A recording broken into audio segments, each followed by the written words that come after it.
It's Lucy's birthday today. She ordered a cake, but unfortunately, the delivery guy brought the wrong one. Lucy goes to the pastry shop herself and asks to replace the cake. There are 3 cakes left in the fridge. Can you find the correct one?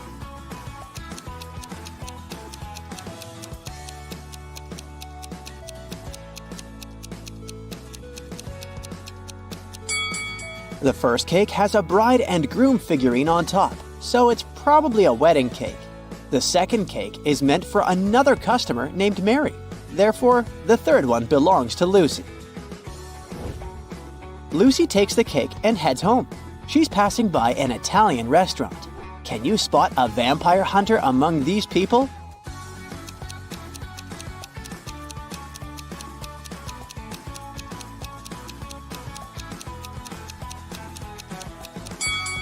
It's this chef with a garlic necklace.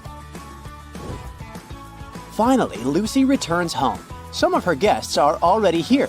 Her sister Stella, her college friend Anna, and her colleague Jessica. Lucy asks them to iron her new party dress and rushes to the shower to freshen up. Then she returns to the guests. The dress is perfectly ironed, but there's a huge blue stain on it. Can you figure out who put the stain on her dress?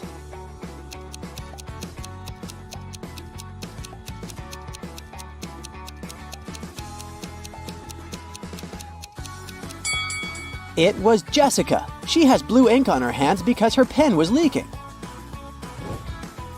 Lucy goes to her bedroom to find a new outfit for her party. Then she returns to the kitchen to check on the cake in the fridge. Oh no! Someone has bitten it! Lucy hasn't even blown the candles yet. Who's guilty?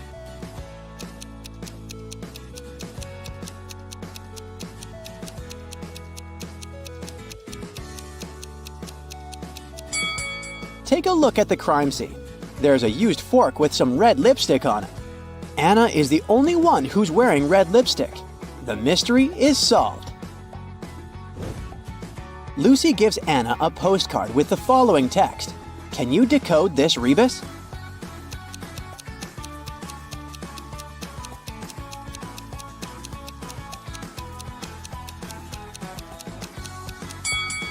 You are under arrest. It's time to unwrap the gifts. Lucy's guests say, you have to crack our riddles to get the gifts. Riddle 1. I get shorter the more I'm used, but I'm not a pencil. I'm made of wax, but I'm not a crayon. I can help you see in the dark, but I'm not a flashlight. I'm often found on a birthday cake, but I'm not icing. What am I?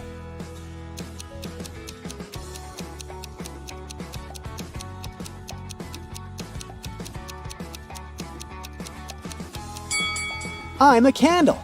Lucy gets her first gift from Stella.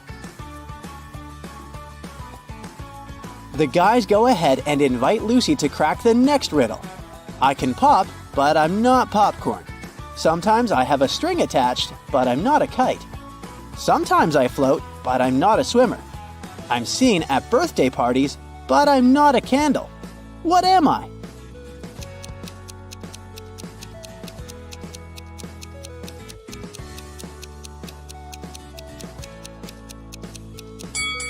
I'm a balloon. Lucy gets a bunch of balloons from Jessica. To get the third gift, Lucy needs to solve the following riddle. I bake, I rest, I come in different shapes, and I sometimes live with a flame on top of my head. What am I?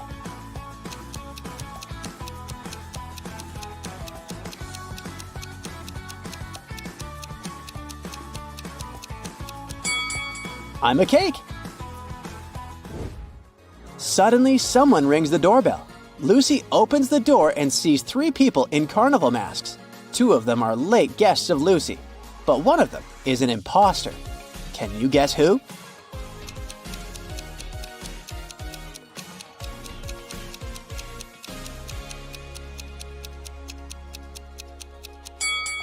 It's the person in the middle. He doesn't have any feet, and he's floating in the air. This guy must be a ghost! Lucy returns to the kitchen. Oh no! Someone popped the balloons. Let's have a look around. Jessica is trying to get rid of a stain on her clothes. Stella is lighting a candle, and Anna is finishing her pizza sitting right next to the balloons. Who's guilty?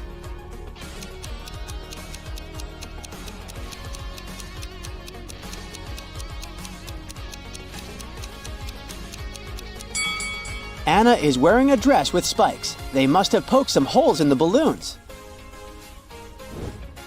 It's time to blow out the candles. Lucy pours tea for all the guests. Then she leaves the table to have a brief phone call. Lucy returns and takes a sip of tea from her cup. Yikes, it's very salty. Lucy interrogates 3 people around the table. Stella says, "I didn't touch your cup. I was busy taking a selfie." Anna says, "I was cutting fruit, only your sister is capable of such a silly prank." And Jessica says, "I was in the bathroom, so I didn't see what was happening at the table." Who's lying?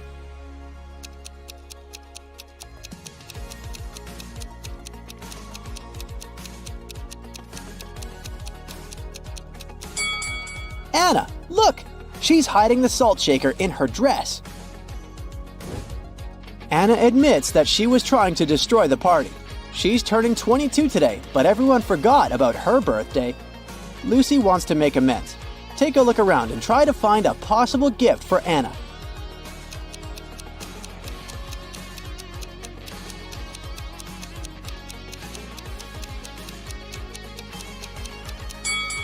Hey, Lucy's birthday cake still has unlit candles in the shape of numbers 2 and 5. Lucy can turn the 5 upside down, make the candles look like 22, and present them to Anna.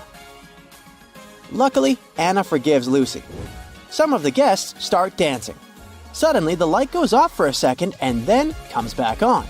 Stella screams, "Someone stole one of my diamond earrings!" She questions 3 suspects. Lucy's boyfriend, Bill, says, "I was trying to film a TikTok dance when the lights went out." Anna says, "I'm afraid of the dark, so I just landed on the sofa." Lucy's coworker, Oliver, says, "I wanted to ask Stella to dance, but suddenly it became dark, so I just froze." Who stole the earring?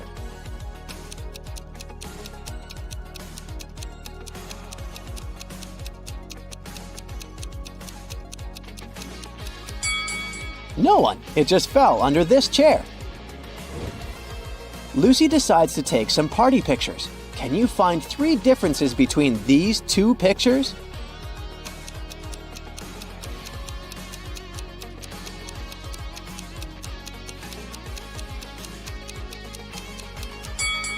Here they are. Let's see if you can find 3 differences between these pictures.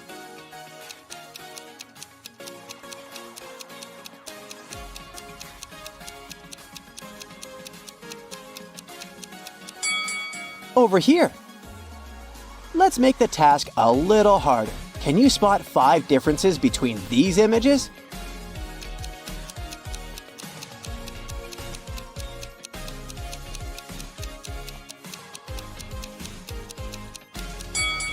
Here they are. Bill is an artist. He gives Lucy his painting as a birthday gift. What's wrong here?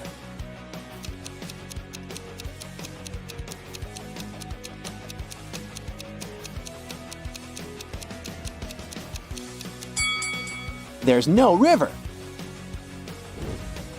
Can you help Lucy distribute these party hats among her guests? Stella loves the color yellow, but she's not fond of green. Oliver doesn't like the color purple and stripes. Anna is allergic to flowers, but she loves stars. Jessica doesn't like the color yellow, and Bill is not fond of orange decor.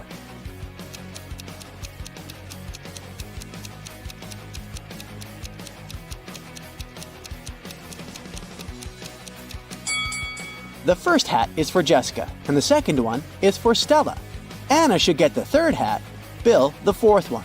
And finally, the 5th hat is perfect for Oliver. Lucy and her guests run out of food, but they're still hungry. There's a pizza restaurant just next to Lucy's place. Bill decides to go there. He rushes over and bumps into another customer. Bill hits his head and forgets what pizza Lucy asked him to buy. He remembers just 3 things. The pizza topping shouldn't include more than 4 colors. It shouldn't have any onions. but it must have at least one green element.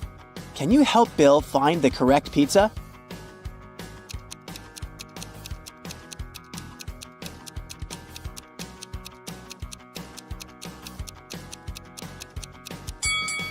Four-cheese pizza and margarita don't have any greenish elements, so we can exclude them. Mushroom pizza does have green olives, but it also has onions, as well as pineapple and jalapeno pizza. Goodbye! Only pepperoni pizza is in line with the assignment. Suddenly, Lucy hears someone ringing on the door. She opens and faces two dudes. They introduce themselves briefly. Peter says, "I'm the nephew of your next-door neighbor, Glenda. She sent me here to borrow a cup of sugar from Lucy." And Rick says, "I'm a delivery guy. Here's a birthday gift." Can you guess who the prankster is?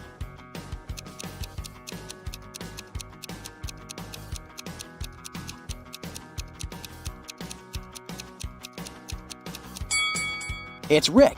He doesn't know Lucy's name, which is weird for a delivery guy. I wouldn't risk opening this box. Lucy exposes Rick and returns to the kitchen. She discovers that someone has broken her favorite vase. Lucy interrogates three suspects. Bill says, "I was in the bathroom. I just returned and noticed the broken vase." Stella says, "I put roses in this vase about an hour ago, and I haven't approached it since." And Jessica says, "I was dancing in the living room. About 5 minutes ago, I heard the sound of breaking glass from the kitchen." Who's lying?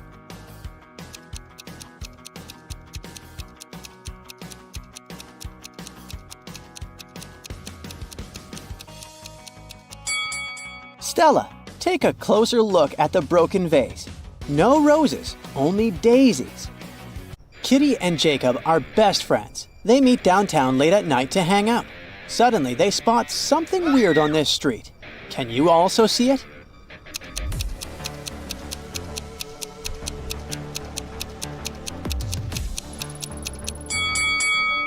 A creepy zombie is hiding in this trash can. The zombie spots the guys and starts chasing them. Kitty and Jacob run towards the nearest shopping mall. It's closed and empty. Luckily, the door has a combination lock and the guys find a note with a hint. They try to enter this code, but it's too long. They need a 6-digit combination. Can you help them crack this code?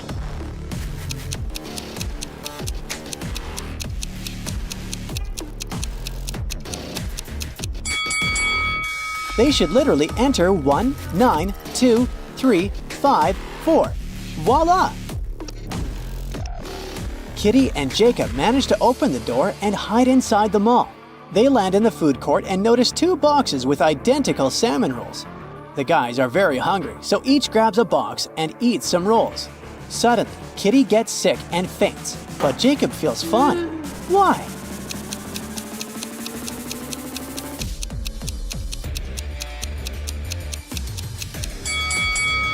The poison was in the wasabi. Kitty ate almost the entire wasabi portion, while Jacob didn't even open his package. Jacob hides Kitty in the storage room. He runs to the medical office hoping to find some help. Oh no! Zombies have already sneaked into the food court. Jacob can use one of these 3 items for protection: a bucket, a knife, or a tray. Can you help him choose the best option?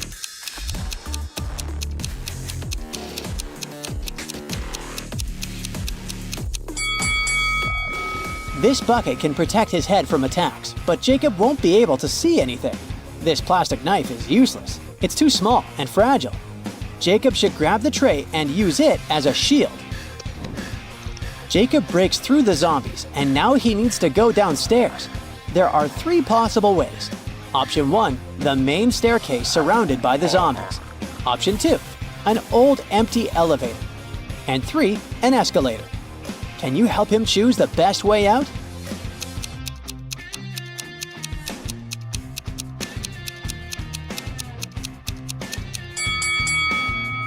Jacob can't fight so many zombies alone, so the first option is excluded. As for the second variant, we don't know if this elevator works. Jacob should choose the third option. First of all, this way is free of zombies. Even if the escalator is out of power, Jacob will still manage to go downstairs. Jacob reaches the floor he needs, but unfortunately, this area is occupied by a mad robot. Jacob needs to hide as soon as possible because the robot is approaching. There are 3 stores nearby. Can you help him find the best shelter?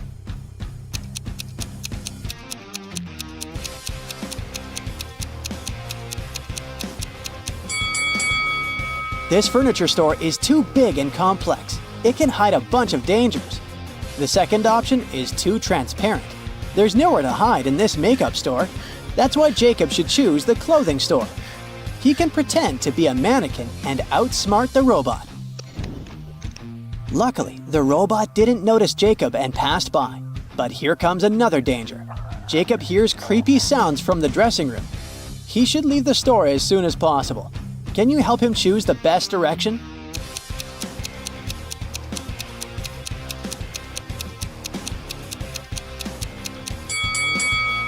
Jacob can't go upstairs. The zombies are waiting for him. Neither can he run down the hall because of the mad robot. But the candy shop is just around the corner. Jacob should hide there and grab some snacks. He's gonna need some extra energy. Bingo! It's a 2-story candy shop. Jacob runs downstairs and reaches the ground floor. He sees 3 doors. The first one leads to the parking lot, but it's locked. The second one is open, but we can see a creepy shadow behind it. The third door isn't locked, but there's a wet floor sign in front of it. Can you help Jacob choose the best passage?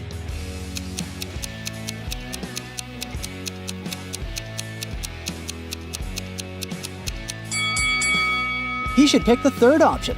The shopping mall has been closed for a while now, so the floors are probably no longer wet. Jacob enters the third door and finds himself in the middle of a parking lot. He needs to pass by one of these 3 cars to escape from the zombies. Which way is more or less safe?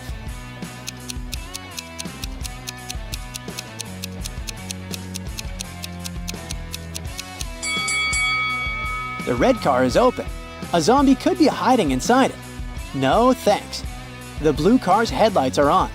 The zombies might notice Jacob's shadow if he passes by that car. As for the yellow car, look! Someone left a key in the door, so that's the best option.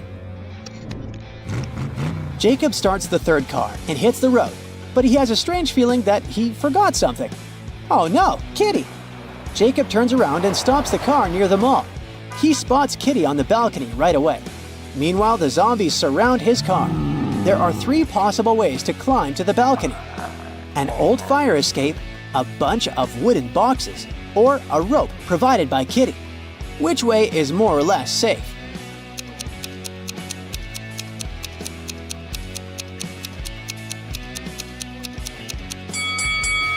The fire escape is right next to the windows with zombies. Jacob won't make it to the top. The second option is dangerous too. A zombie is hiding in one of the wooden boxes. Jacob should climb the rope. Kitty can help him climb up faster, and he'll be able to kick the zombies if they attack him on the way. Jacob reaches the balcony. Luckily, Kitty is fine. She says, "There's a helicopter on the roof at the opposite side of the mall. We can try to escape by air."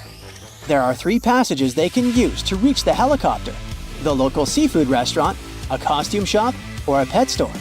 Which way is more or less safe?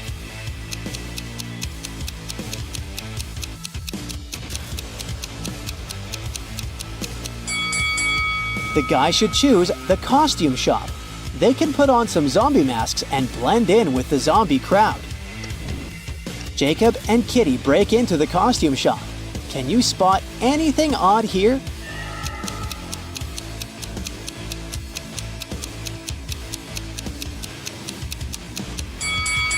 This false beard is moving on its own. This place must be haunted. Jacob and Kitty keep on walking. There are 3 possible routes to choose from. 2 guards bitten by zombies are lying unconscious in the first passage. The second route has some pots with mutant plants that feed on humans. And the third route leads through a coffee shop infested with vampires. Which way is more or less safe?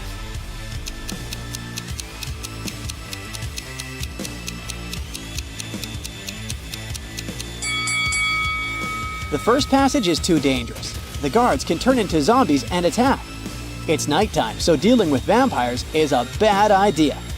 Jacob and Kitty should put on some rubber suits to protect their bodies from the plants and use the second passage. The guys manage to break through the plants and run to the roof door, but unfortunately, it's locked. The door requires a 13-digit combination. They don't see any numbers or letters, only these colored buttons on the door. What should they do?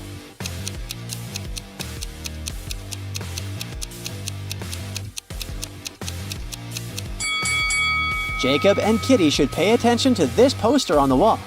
It has 5 strawberries, 3 bananas, 2 oranges, 1 green apple, and 2 eggplants, which is 13 in total. They should press the red button 5 times, then press the yellow one 3 times, the orange one 2 times, and the green button 1 time, and the purple button 2 times. Yay! The guys open the door. They run to the roof and face 2 zombies, but one of them is fake. Can you guess which one?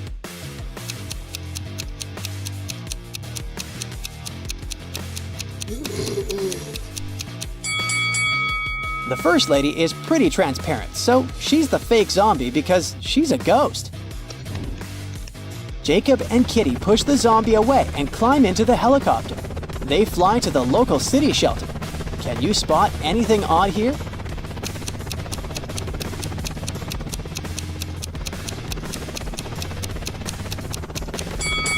It's nighttime, so we can see the moon. And it's okay, but the sun shouldn't be in the sky at this hour. The guys almost made it to the shelter, but they run out of fuel, so they have to land next to the building instead of the roof. The building is surrounded by a high fence with only 3 entrances. The first one is guarded by a zombie. A mad robot hangs out at the second door, and the third entrance is guarded by a vampire. Can you help them choose the safest option?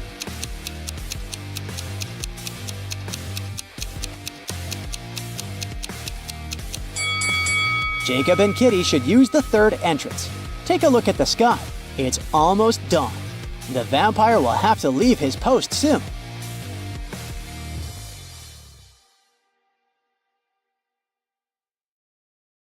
Audrey lives alone in a condo in Boston. She wakes up in the middle of the night because of the loud music coming from one of her neighbor's apartments.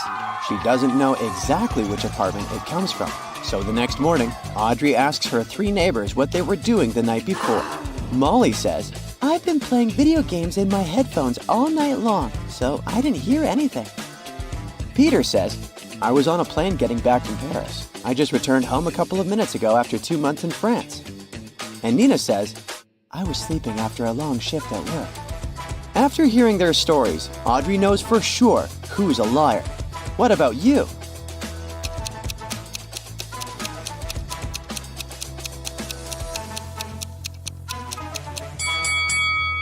It's Peter. He said he just returned from France, but look at his table. There are fresh apples lying there. If he had been gone for a month, they would have been rotten by now. Oh. Audrey checks her mailbox.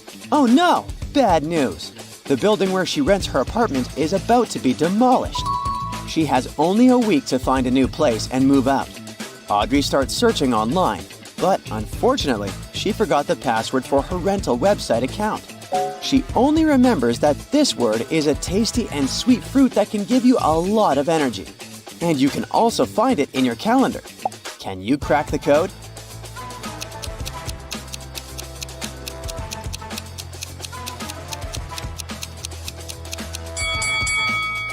The correct password is date. Yes! Audrey logs in and scrolls through a bunch of rental listings. Finally, she finds 3 options. Can you help her choose the best apartment?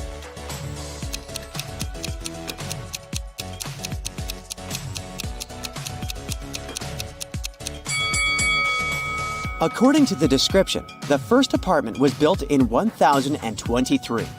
Wow, it must be very ancient. Boston didn't even exist then. It's probably a scam. Take a closer look at the couch in the third apartment. Can you see bed bugs? Ew! These nasty guys are not the best roommates. So, Audrey should pick the second apartment. Okay.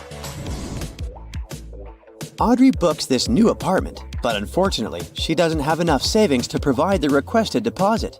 She decides to take part in a game show. The winner will get $50,000. Audrey is doing pretty well, and finally, it's time for the last task. Audrey has to put her head in one of these 3 boxes. There are sparking electrical wires in the first one. There's a Venus flytrap in the second box. It's a carnivorous plant.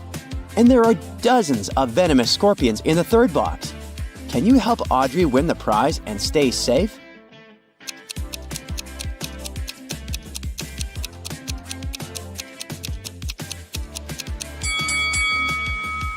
Audrey should choose the second box. Venus flytraps aren't dangerous for people, only for flies. Yay! Audrey wins the money. Now it's time to pack her boxes and move. Can you spot 3 emojis among her stuff?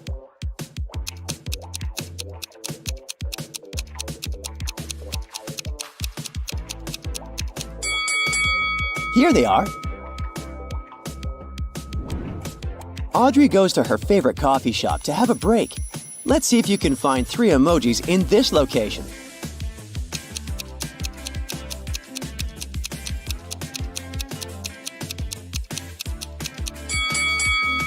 Hello?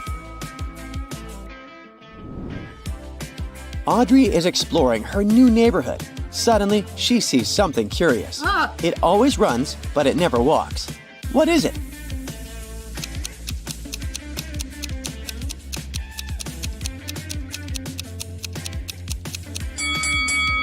It's a river. David is Audrey's new neighbor. He agrees to help her move. But first, they need to pick up David's son from college. On their way there, David gets an idea. How about a bet? I'll give you my super expensive carpet if you manage to figure out which student is my son. Okay. Audrey agrees. They arrive at the college and see 3 guys waiting at the gates. They all look similar. Can you spot David's son?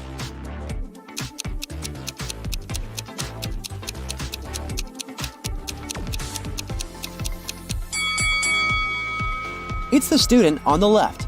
David has the letter L tattooed on his wrist, and the guy is wearing a bracelet with the same letter. Audrey wants to sell her old sofa. She finds 3 potential buyers online. The first one writes, "Hi, I'm Jessica. I'll buy your sofa and remove it tomorrow morning. But first, I'm going to need your phone number and to make sure you're not a scammer." The second one writes, "Hi, I'm Mike. Nice sofa, but the price is a bit higher than I was hoping. Can you make a $100 discount?" And Sheila says, "This sofa is perfect for my studio, but I'm abroad at the moment. Can we postpone the delivery for next week?" Can you help Audrey choose the best buyer?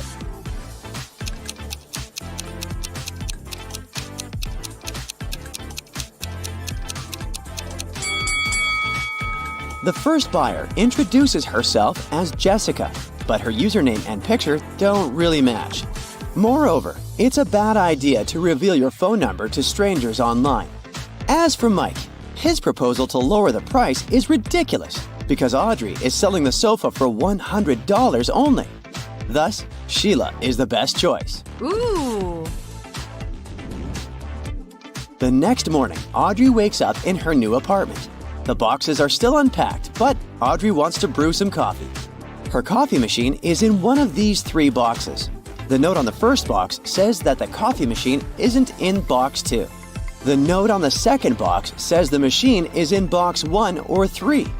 And the note on the third box says that the coffee machine isn't here. Can you help Audrey choose the right box?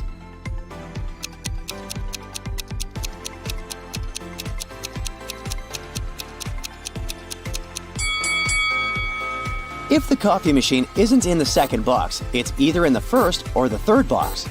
But the note on box 3 says the machine isn't there, so it must be in the first box. And now Audrey's task is to find one important thing. It has one eye but still cannot see. What is it?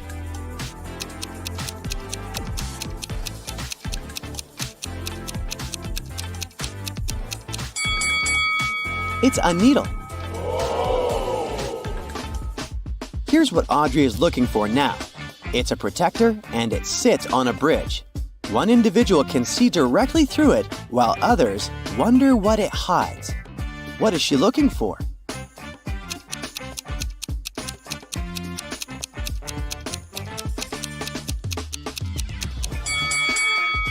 Sunglasses. We meant the nasal bridge. Can you spot 3 emojis in Audrey's kitchen?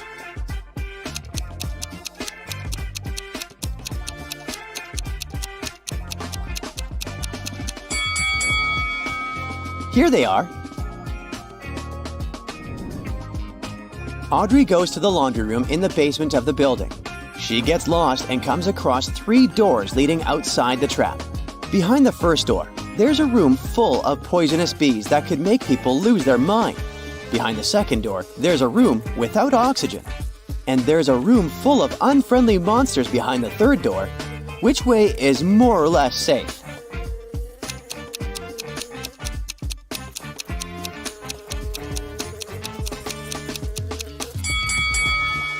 The room without oxygen seems the most promising option.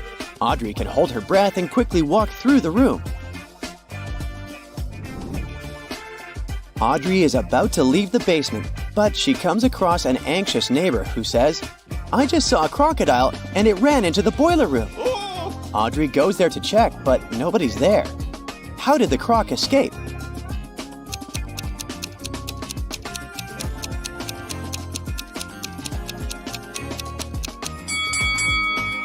This way. Audrey returns to her place. She scrolls her feed and sees these 2 photos. One of these ladies is a robot. Can you guess who?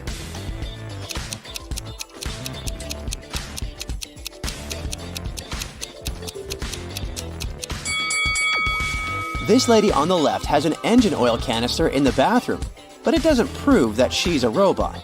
Meanwhile, the person in the toilet stall has strange wires in unexpected places. So she's the robot. Audrey goes to the furniture store. There, she sees a group of customers, but it's not that simple. One of them is a werewolf. Can you guess who?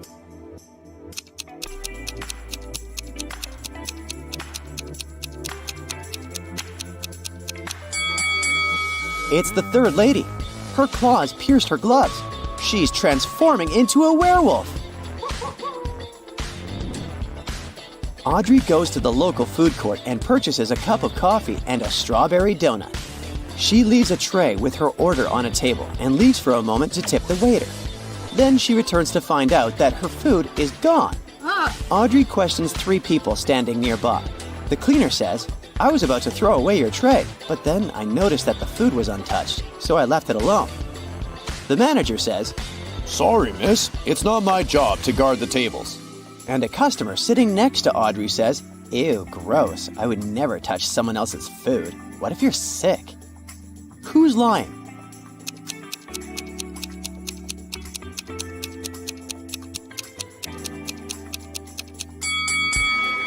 The manager. You can see donut sprinkles on his face. Busted!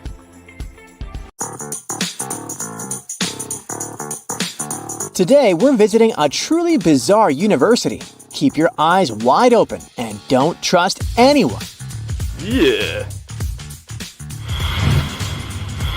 Look at these people. One of them is not a student. Can you figure out who it is?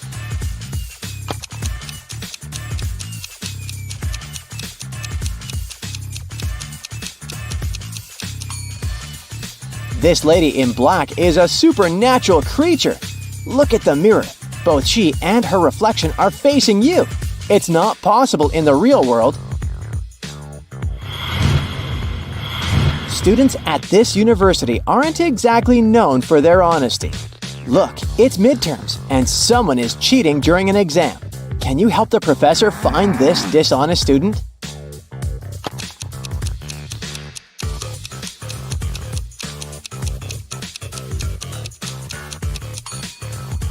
It's this guy. He has answers written on his arm. Thanks to your help, the professor has caught the cheating student, but she's a kind-hearted woman and gives the guy another chance. He needs to solve this riddle to pass the exam. Would you maybe like to help the poor student you've exposed? Keep in mind that this riddle has challenged many intelligent minds, and for good reason.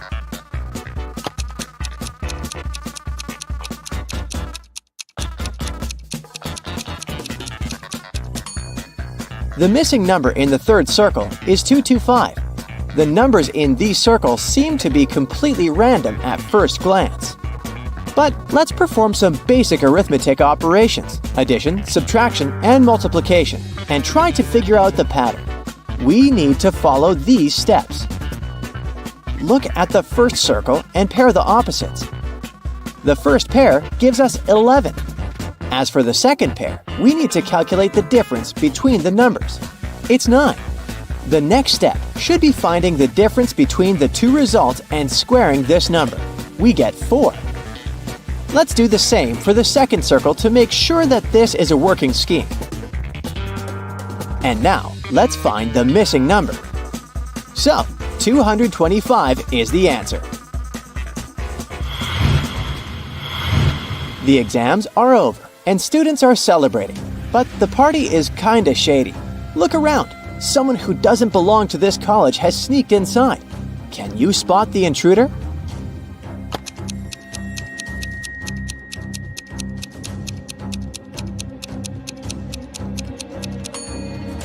Look at this young lady. Her feet don't seem to be touching the ground. She must be a ghost. During the holidays, supernatural beings occupied the college, and now they're haunting the students. Even worse, someone has bitten your friend. Which of these people is a vampire?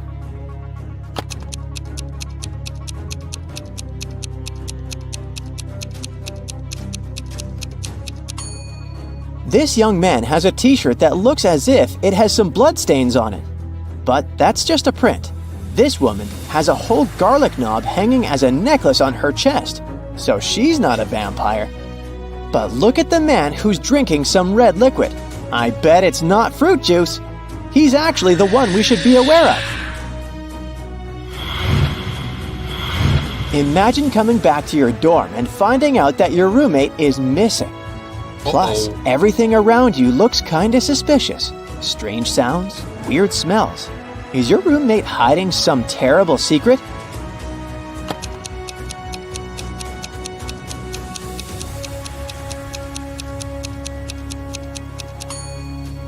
Let's look at the sky.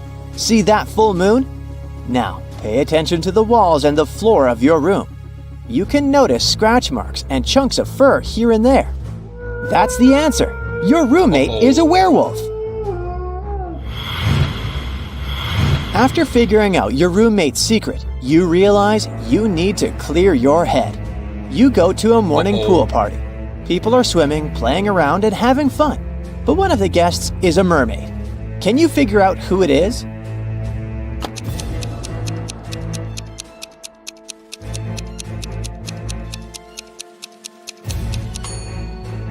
This girl just pretends to be a mermaid. She even has matching makeup. This guy is wearing special gloves with membranes between the fingers. The mermaid is actually this girl who's staying as far away from the swimming pool as possible. She's even wearing a raincoat. All because if even a small water droplet touches her skin, she will get her tail. It's time to go back to school, only to find out that one of your professors is possessed. Who is that?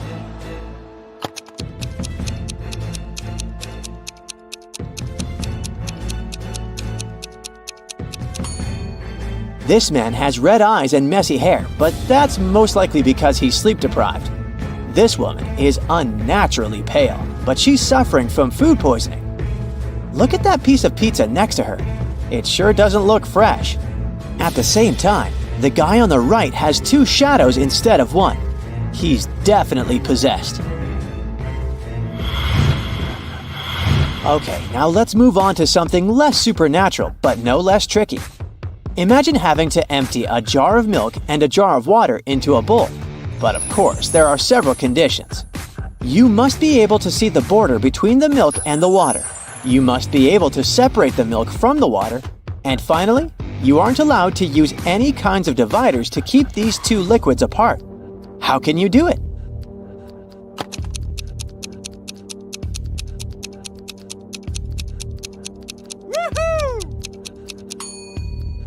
All you need to do is to pour the water into the bowl first and freeze it. Now all that's left to do is to add the milk.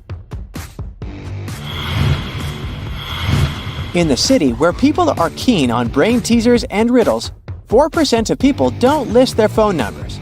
So if we select 40 random people from the phone directory, how many of them will have unlisted numbers?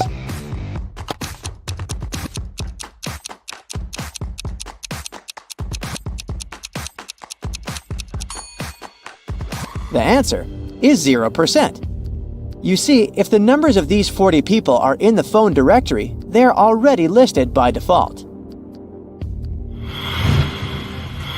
David invited 7 friends to his birthday party.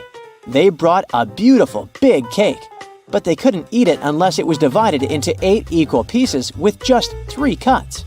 Luckily, they managed to do this and could enjoy the treat. Would you be able to do the same?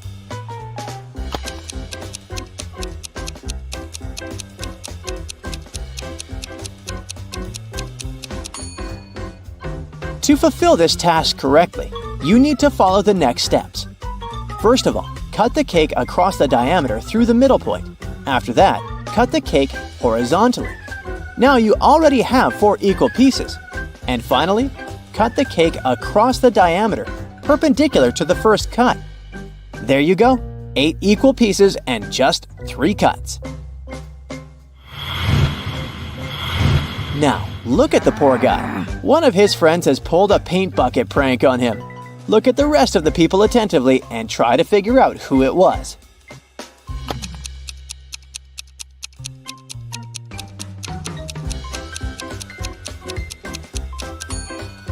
It was definitely Luke. Look at his pants. There are paint stains there. Now, look at these girls. They're in a dark basement tied with ropes. Who is going to be the first to escape?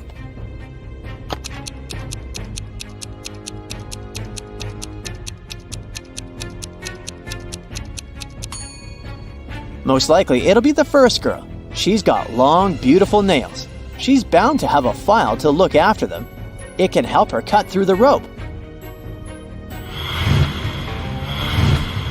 There's been a robbery on the train, and one of these people is hiding the stolen goods.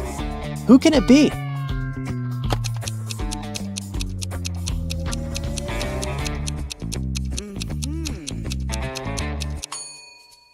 It's this woman. She only pretends to be pregnant. Her belly has a bizarre shape. It's suspiciously square. The police had been looking for Kyle for 2 days. The guy went hiking and never came back. Finally, he was found. Someone had hit him on the head and left him lying in the bushes. Kyle only managed to say, "Friend," and lost consciousness. The police officers had 3 suspects, all of them Kyle's friends. Zachary said he spent these last days at work getting ready for a conference. Jeremy told the detectives he'd sprained his ankle and had been in bed for 4 days. And Billy explained that he'd been to New York. The man even showed the police officers his boarding pass. Who's responsible for the accident with Kyle?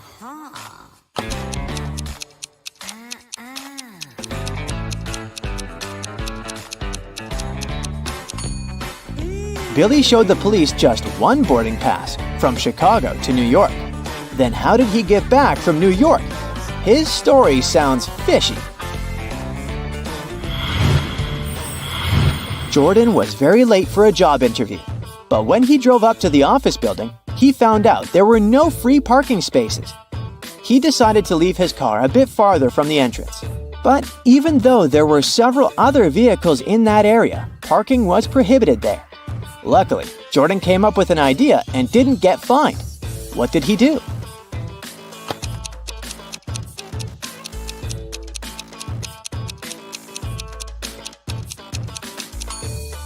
He took a parking ticket from another car and put it on his windshield.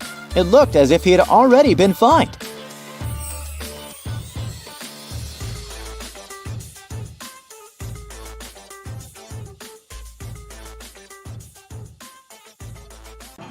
Every morning, Jolene visits Laura's bakery. Today, she stands before the display, pondering over a cupcake, a chocolate croissant, and a gingerbread cookie. Can you tell what she's going to pick?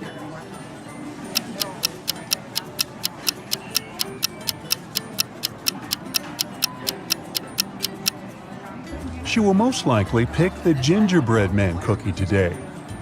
Look at her scarf adorned with gingerbread men. This tells me she must be craving a Christmas-themed treat. Laura's bakery was failing, and she was desperate for some money to save her business.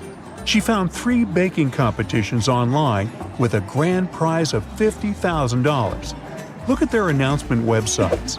2 of those competitions were a scam to take people's data. Can you figure out which one is legit?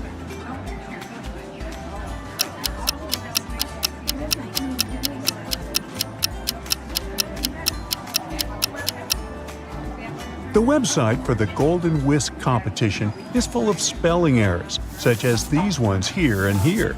And the contact information section is conspicuously missing, which raises some red flags. The website for the Great Bakers Challenge asks for a social security number and bank details here, which is unusual for a baking competition.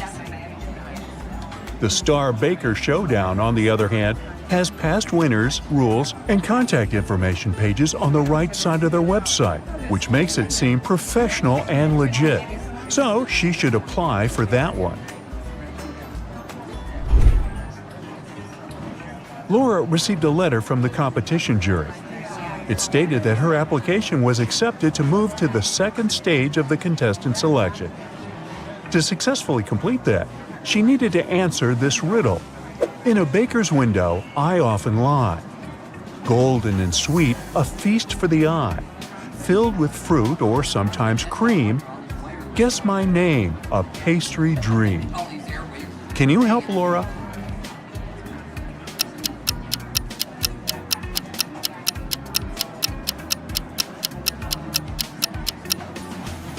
The answer is a tart.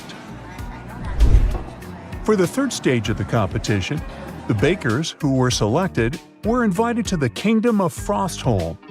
There, they needed to show their baking skills by baking a Christmas cake for the royal family who were organizing this competition.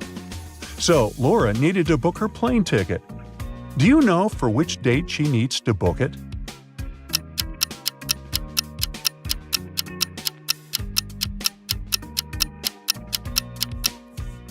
Remember the letter she got? There was a note on there at the very end, and it said, Competition Stage 3 date, 24th of December. Laura checked the price of the plane ticket, but it was too expensive. However, she didn't notice the thing that might help her with the purchase. Can you spot what that is?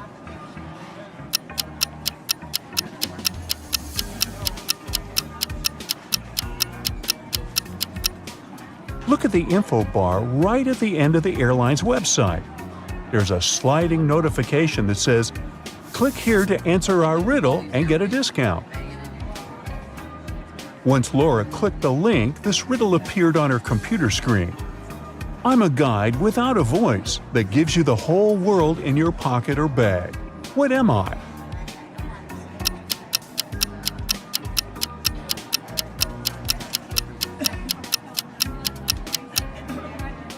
The answer is a map.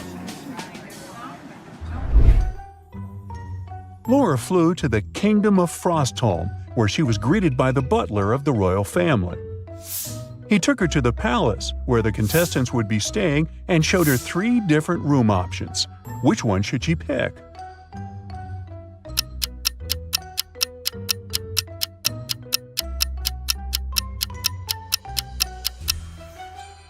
Do you see the hidden camera behind the TV inside the first room? So that's a pass. As for the third room, notice how the AC is set to cold even though it's snowing outside. No to that. so she should pick the second room. The palace employees had arranged a palace tour for the contestants to get them to relax a bit before the big day. During the tour, however, Laura noticed three strange things within the palace walls. Peek inside the throne room. Can you spot what's weird here?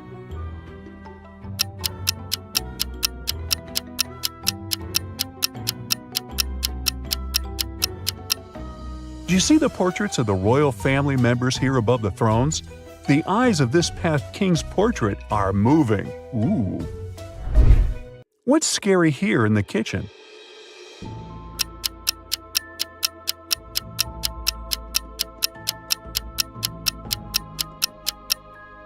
Take a gander at the chandelier.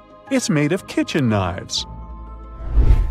And lastly, can you see what's creepy here in the ballroom?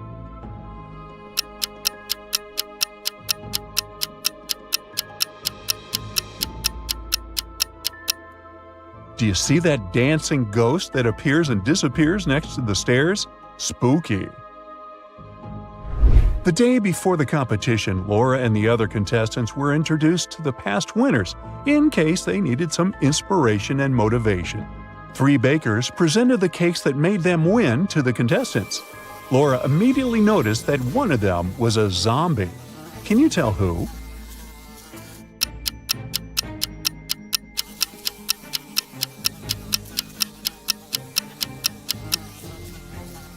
The second baker is surrounded by flies, but that just means she's a messy person, not a zombie. How did she even win? The third baker's cheeks have green spots on them, but that's just from the icing she used while making her cake. So the first baker is the zombie.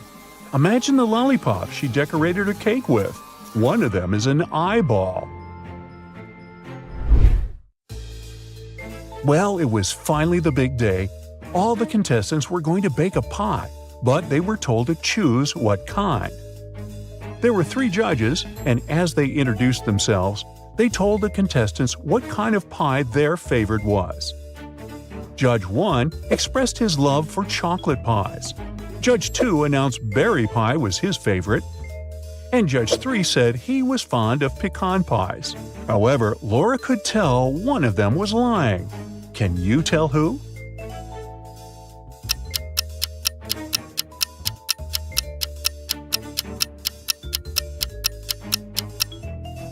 Do you see the chocolate stains and pie crumbles on the second judge's shirt? That can only mean he's been enjoying a slice of chocolate pie before arriving at the competition venue. So he must prefer them to berry pies, despite what he said. It was decided Laura was going to bake a chocolate pie, and she was going to use her grandmother's secret recipe. In fact, her grandmother had written 2 of the ingredients in code so no one could steal her recipe.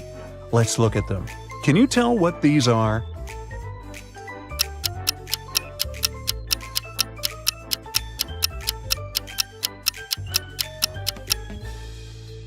Just shift back each letter of the nonsense words by 1 in the alphabet, and you'll get the answer. So the first word decodes to sugar, and the second word decodes to cacao. The moment everyone had been waiting for was here. They were going to announce the winner. It was Laura. However, before she could claim her prize, the head judge presented her with one last challenge, a riddle to truly prove her baking wisdom. In the kitchen, I'm a king. Without me, baking's nothing. I can rise but never fall. And without my presence, your cake's too small. What am I? Can you help Laura win the grand prize?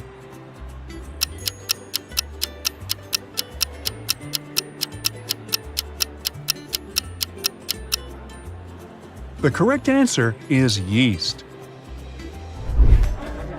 Now, before Laura flew back home, she wanted to explore the Christmas market of the kingdom. As she was waiting in line to get hot chocolate, a guy came up to her and congratulated her on her win. She could immediately tell who he was. Can you?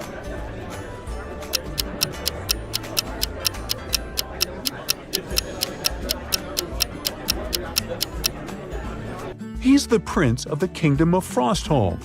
Let's rewind a bit to when Laura was taking a tour of the palace.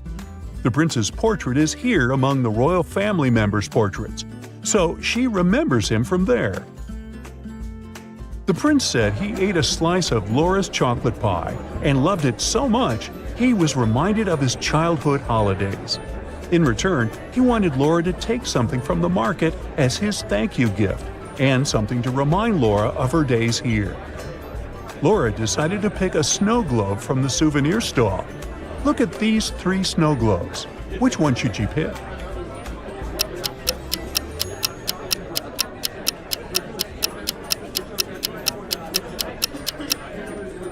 Do you see that the first snow globe is cracked at the back and slowly leaking liquid? That wouldn't stand the journey back. And the ballerina inside the second snow globe is blinking. Must be some kind of a haunted item. So she should pick the third snow globe. At the airport departure gate, Laura was stopped by security because the scanner bleeped every time she passed it. What could be causing that?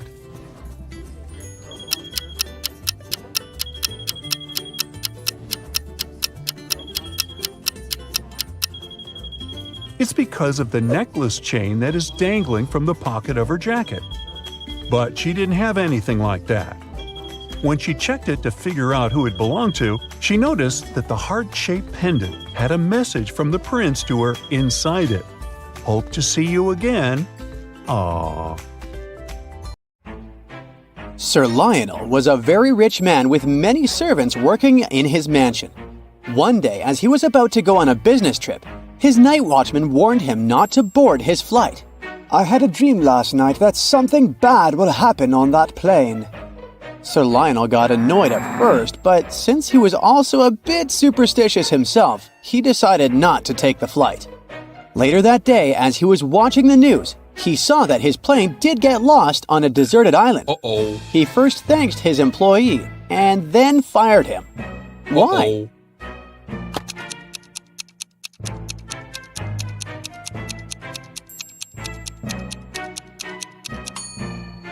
Because as a night watchman, he's not supposed to be sleeping on the job. Eduardo was walking to his home late at night when he suddenly heard an evil laugh and was magically transported to a peculiar reality show as a contestant. The evil presenter showed him 3 doors.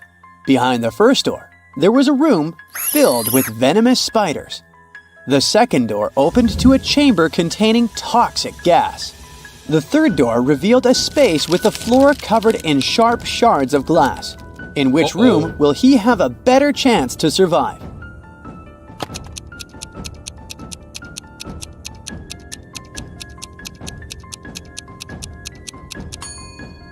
He should pick the room with the floor covered in shards of glass. See? He has his boots on. Those can protect him from getting hurt. Late at night, Detective Forsyth was patrolling a quiet neighborhood when he heard a scream coming from one of the houses. Rushing to the scene, he found a group of friends gathered, and one of them, Manny, claimed he had just seen a ghost in the backyard. Forsyth questioned each friend to determine the truth. Lola said she had been reading a book in the living room. Joyce claimed she had been cooking in the kitchen. Emily mentioned she had been taking a nap in the bedroom. And Manny, the one who saw the ghost, insisted he had been gardening in the backyard. Detective Forsyth quickly identified the liar. Who was it and why?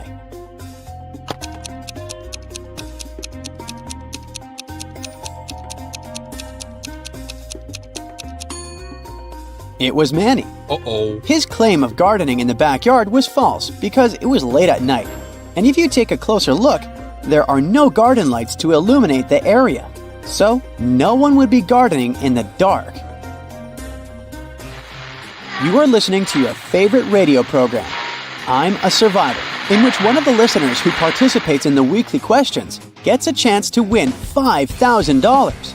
This week, you finally decided to try your chance. So, you call the program and the host gives you your question. In which situation do you have more chances to survive?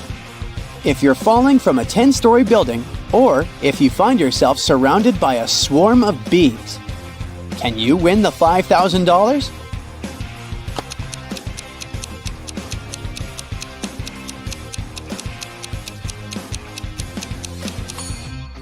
The bees buzzing around you might not be aggressive and might not cause you any harm.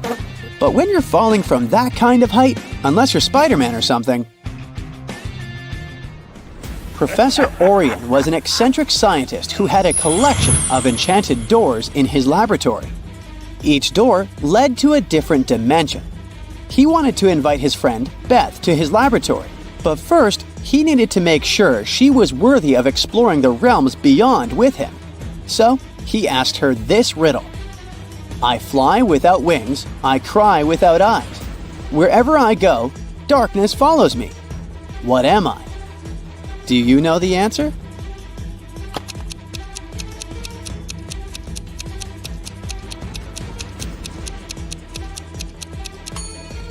The correct answer is cloud.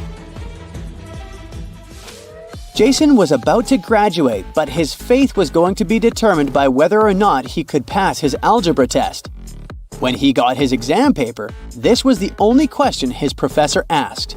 If it takes 30 men 30 minutes to dig 30 holes, how many minutes does it take one man to dig one hole? Can you help Jason graduate?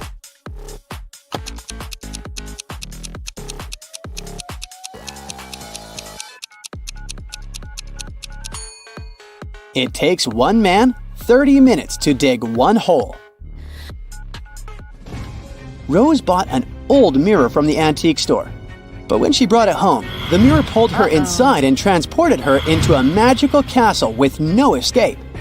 After checking every room to find an exit, Rose discovered 3 doors in the dungeon that could help her go back home. However, behind the first door, there was a raging fire. Behind the second door, there were thousands of venomous scorpions. And behind the third door, there was a pitch-dark maze filled with underground holes one could easily fall into. Which door should Rose choose?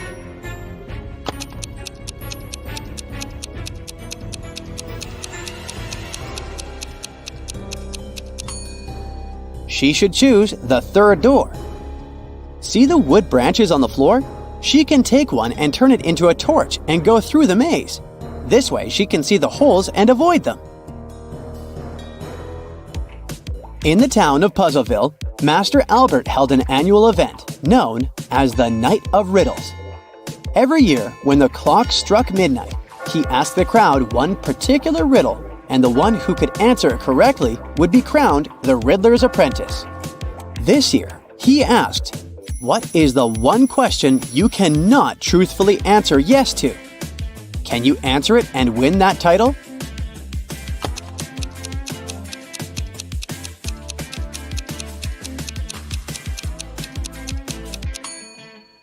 The answer is, are you asleep yet? As Nicole was driving across a road at night, her phone's battery ran out. Unfortunately, she forgot to take her charger with her and there was nowhere she could get a new one. So she got lost without being able to use the Maps app. The road in front of her split up into 3 smaller roads and there was a sign at each of them. The first sign said, Toxic Swamp ahead. The second sign said, Werewolves ahead. And the third one said, Active Volcano ahead. Which one should she pick?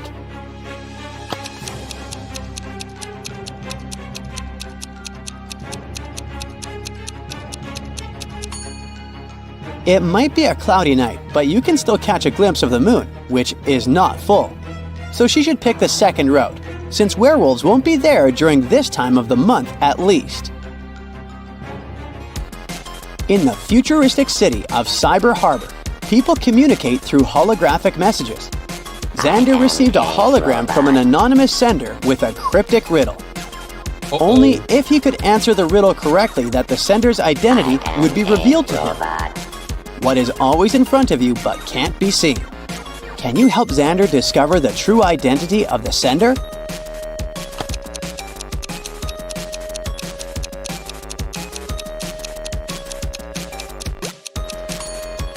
The answer is the future. Ernest and William are two logicians.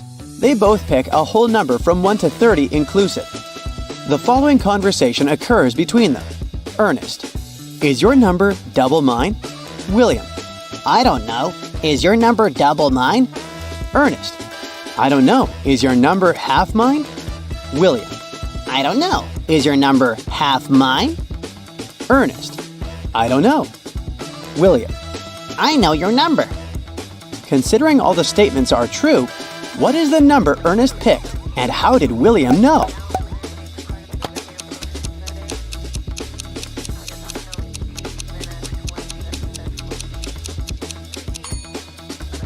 The correct answer is 4.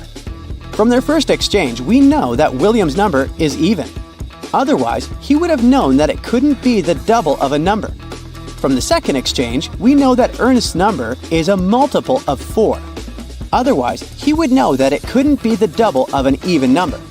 From the third exchange, we know that William's number is 14 or less. Otherwise, he would know that it couldn't be half of the largest possible multiple of 4. From the fourth exchange, we know that Ernest's number must be 4. Otherwise, if it were 8 or more, he would know it couldn't be half of a number that's 14 or less. And the only possible multiple of 4 that's less than 8 is 4. Andy and Bernie were trapped on an island, surrounded by swift currents. Luckily, they heard the thrum of a helicopter, but before it passed them by, they needed to attract the pilot's attention to save themselves. They had to use mirrors or flashlights. Just as they were losing hope, Bernie had a brilliant idea. Soon after, the helicopter spotted them and rescued them. How did Bernie do it?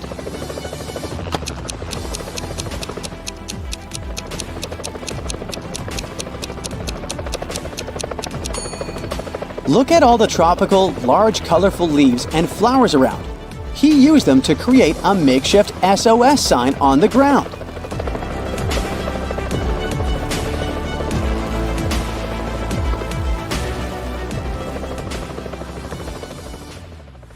Mr. Perry was at a company meeting when suddenly all the lights went off due to a blackout.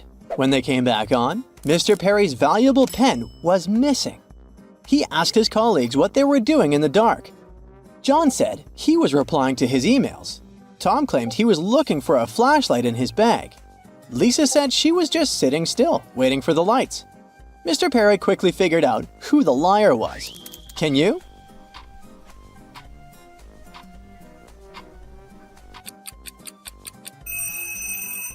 It was John. His claim of replying to emails on his laptop doesn't make sense because the power outage would have affected the Wi-Fi. Somebody had been ruining the famous paintings at the City Museum. Detective Harris received a tip that the vandal, known for wearing disguises, would strike again tonight. At the museum, he spotted 3 individuals acting oddly. Can you help him identify the person damaging the artworks?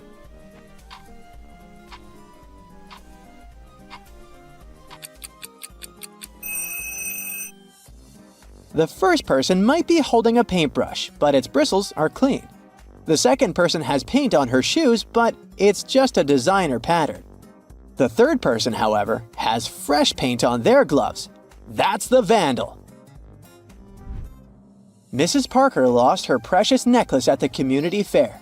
She remembers 3 women bumping into her around the time it disappeared. Can you figure out who took it?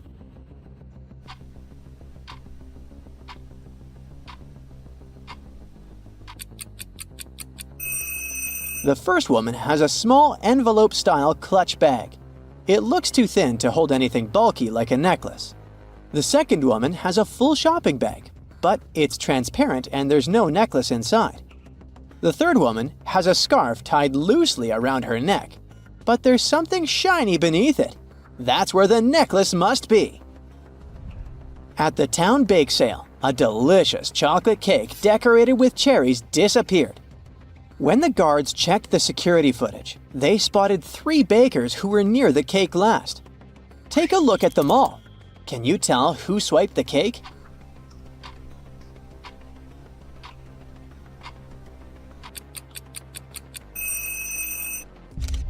Baker 1 has frosting on their apron, but it's vanilla, so it can't be him. Baker 2's apron has cherry color smudges on it, but look at his display. He's selling cherry cupcakes, so those smudges must be the result of that. Baker 3 has a large empty cake carrier hidden under his cake display, and chocolate fingerprints on the corner of the glass. That's the cake thief! The International Detective Agency was searching for Annabelle Lee, a robber who stole $100 million from a bank. One of the detectives got an anonymous call that she was going to be at the airport. So he rushed there and spotted 3 suspicious-looking ladies. Can you help him catch the real Annabelle Lee?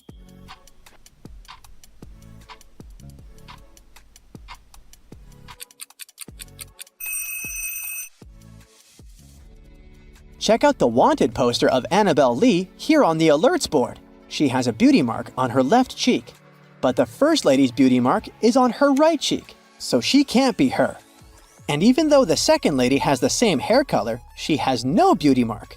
So the real Annabelle Lee is the third lady. The beauty mark is on the correct cheek. She just dyed her hair.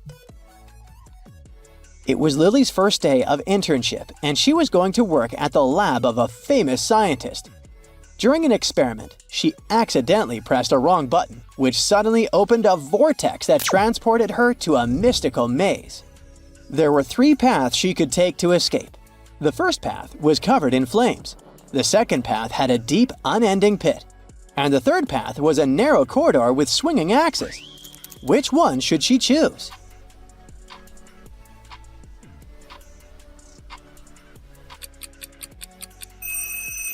Lily should choose the third path with the swinging axes. Do you see the small, hidden button on the wall at the entrance of the corridor?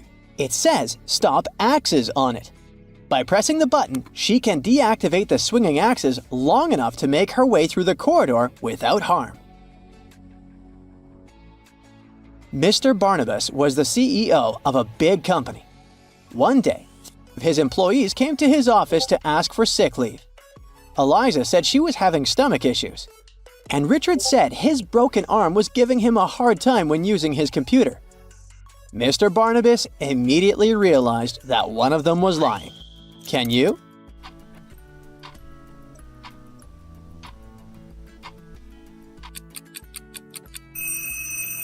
It's Richard. His cell phone is in his right pocket. He would have to use his broken arm to put it in there. Mrs. Penny's prized roses in her garden were mysteriously pruned overnight. She suspected one of her neighbors. Take a look at them all. Can you help Miss Penny find out who did it?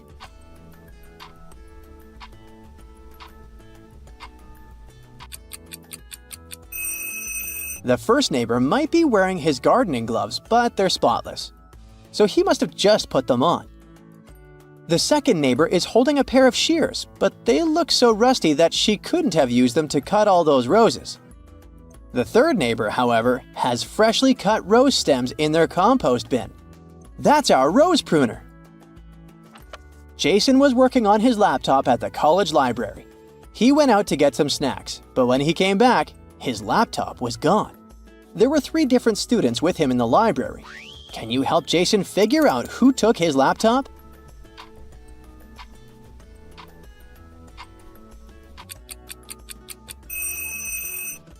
Student 2 here is wearing a big bulky jacket, even though he's indoors and the weather outside looks warm and sunny from the window. That's suspicious. So he must be hiding the laptop in there. 3 campers were sitting around the campfire enjoying their s'mores. However, when they realized that there's only one s'more left, they started arguing. Camp counselor Mr. Harris decided to put an end to their argument by saying, "Whoever can answer my riddle correctly will get this last s'more. The more of this there is, the less you see. What is it?"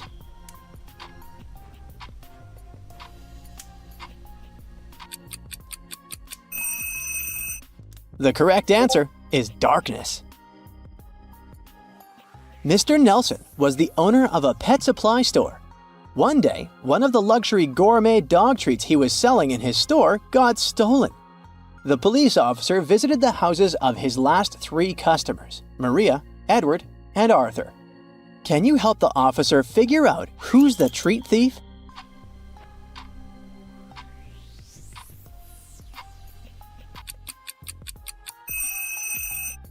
Take a look at this pet portrait Maria has on the wall. She has a cat, so there's no reason she would steal dog treats. And look at the dog food package Arthur has next to the door.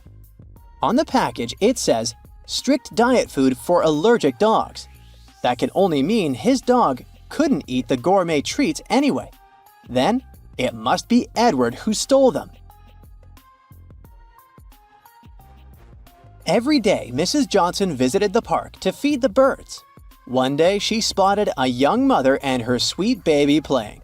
She couldn't help but wonder who the father of the baby was, but she didn't want to ask the mother about it since she thought it would be rude. She noticed 3 men who were all at the park at the same time. Can you help her figure out who Elisa's husband is?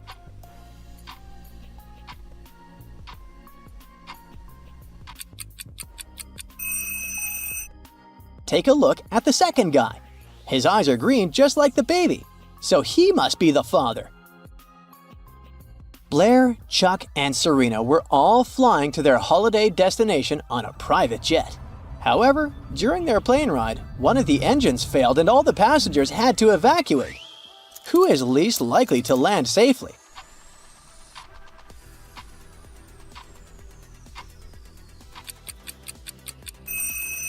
Both Blair and Chuck have parachutes in their backpacks. See the pins here? But look at Serena's bag. It doesn't have a parachute pin. Barney was scuba diving with his friend Amy. When they finally reached the coral reefs, Barney noticed that this was actually a dream. Can you spot the 3 oddities which made him think so?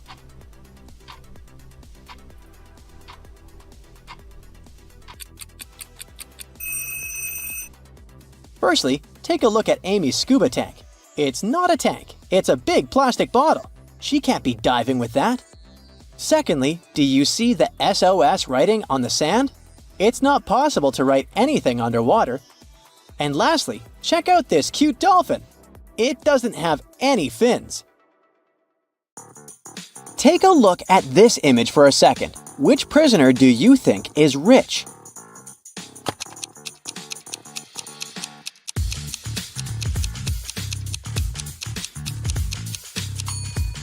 Let's see. It can't be the first guy since his food is partially rotten. It looks like the other inmates don't really like him, and he doesn't have a lot of power inside the prison. The second guy, while he looks super wealthy, his jewelry is actually fake. This leaves us with the last guy, and bingo, it's him! Look, he's got a laptop under his plate and a phone under his arm. He's the richest for sure.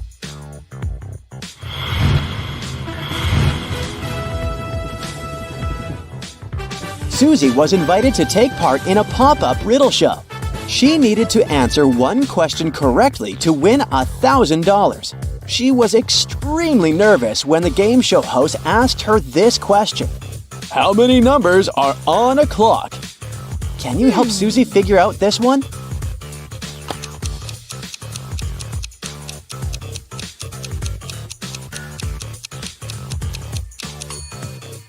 The answer looks obvious, but it's not. You need to do some math.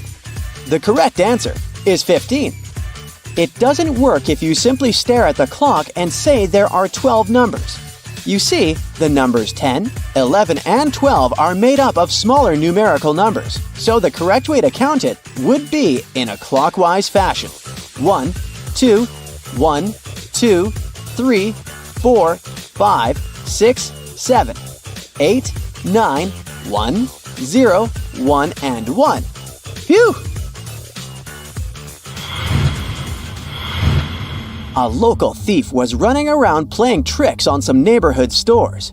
On a Saturday morning, he walked inside Mrs. Buchanan's shop and stole a $100 bill from the counter when she wasn't looking. He grabbed a shopping cart and filled it with $70 worth of goods. He paid for everything with the $100 bill he had stolen and even got $30 back as change. How much money did the store owner lose in all of this?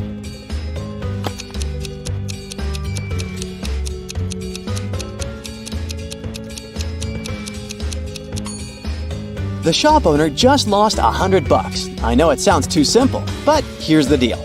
In total, the store owner lost $70 worth of merchandise, plus the $30 she gave as change. So yes, she lost $100. Maya was roaming through the multiverses when she ran into a gatekeeper guarding a green door. She said she needed to go through the door in order to access her original timeline, but the gatekeeper would only let through those who answered his riddle. He told her that some things can go through the green door while others cannot, and she needed to figure out what all of the things had in common. And then he tells her, "You can come through the door with a carton of eggs, but not with a box of donuts. You can pass through it with a gallon of skim milk, but not a quart of it. You can bring with you some bamboo, but not jade, orchids, philodendron, or ivy. Sadly, you can't come through with dogs and cats unless they're still puppies and kittens." Can you help Maya figure out the pattern in common with all of these things?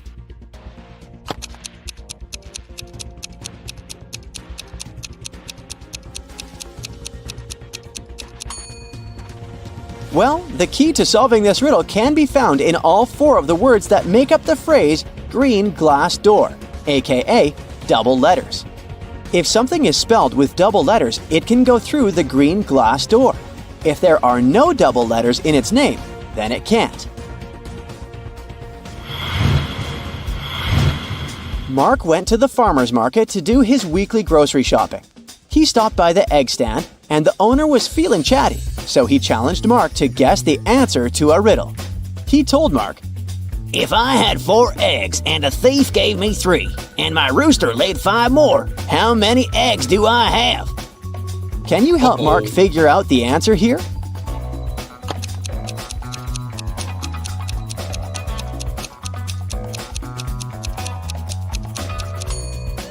I'll get one thing out of the way. It's not a simple math problem.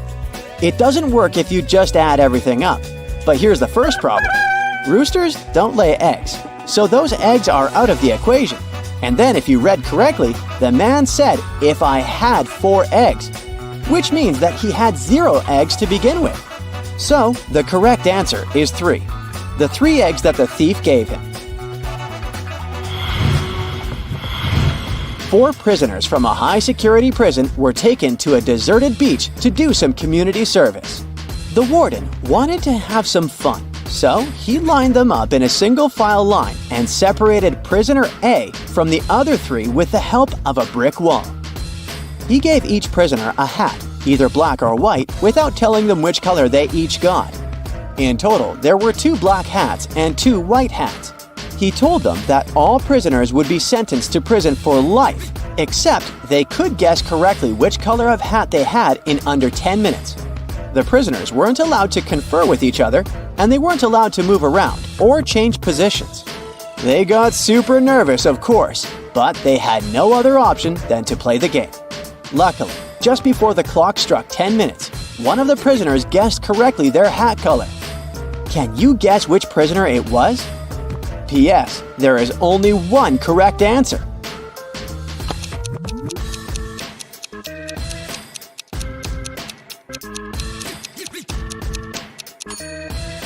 If you guessed prisoner C, then you got it right. Let's see why. This riddle can only be solved through a process of elimination, and 2 of the prisoners, prisoners A and B, can be eliminated right off the bat. That's because neither one of them can see any of the other prisoners, so neither possesses any information with which to make a more certain guess. That just leaves us prisoners C and D. When prisoner D remains silent and doesn't take a guess, prisoner C deduces his own hair color. He deduces that he and prisoner B must be wearing different colored hats, and since prisoner B was wearing a white hat, he guessed he is wearing a black hat. Yikes! This fried my hat off. Betty was in her last year of high school and she decided to take photography as an extracurricular activity. For her latest assignment, she needed to take an urban picture and present it to the class. However, since Betty was also organizing a big graduation trip, she didn't have time to do the assignment. Instead, she decided to Photoshop an image and show it in class. The teacher and students immediately saw that the picture wasn't real. How could they tell?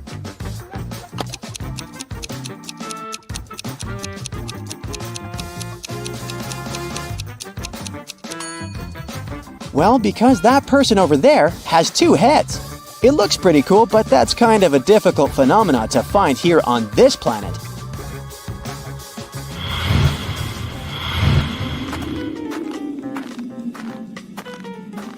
Three people decided to spend their vacations in Antarctica.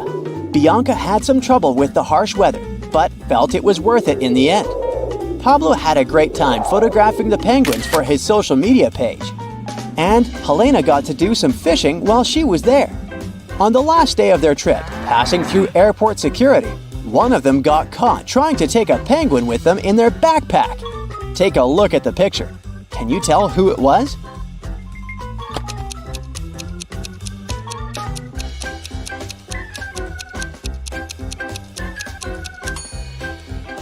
Let's see what we have here. Well, is that a penguin's feet poking out of Helena's backpack? It sure is. Guess she did more than just fishing during her vacation. Yikes!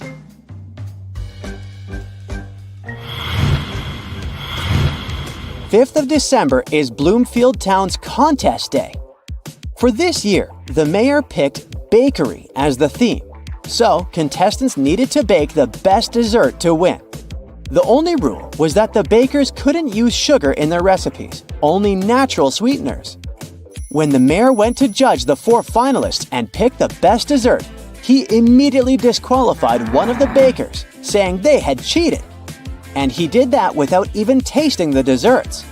Take a look at the contestants and see if you can spot the cheater.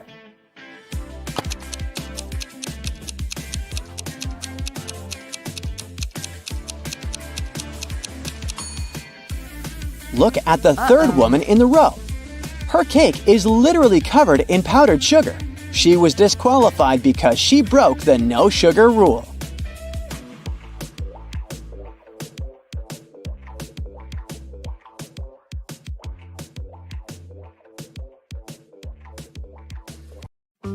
Three friends, Jim, Alex, and Chris, pick hats from a box.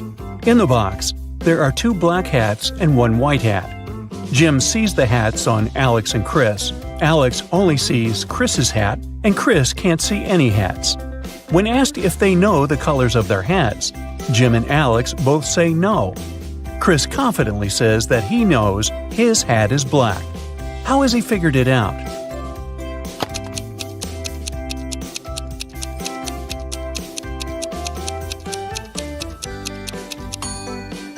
Here's how it works. Jim's no means there's at least 1 black hat between Alex and Chris. Alex says no too, indicating that he sees a black hat on Chris. If it was white, Alex would know he's wearing the black since there's only 1 white hat. So Chris is sure that his hat is black. No magic or tricks, just logic. Detective Sue finds herself entangled in a case involving the theft of precious diamonds from a vault fortified with high-security measures. The list of suspects is diverse. There's a janitor, a security guard, even the CEO. Who is the thief?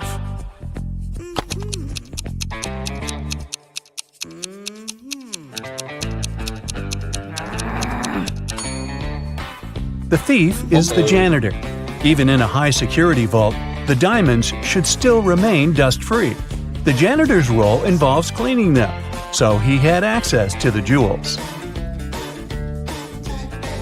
On a chilly, wintry day, a figure stood in the center of someone's front yard. This individual remained in place for several weeks without any movement, and the yard's owner didn't mind it.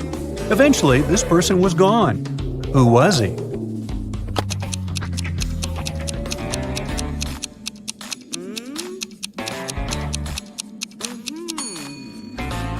It was a snowman.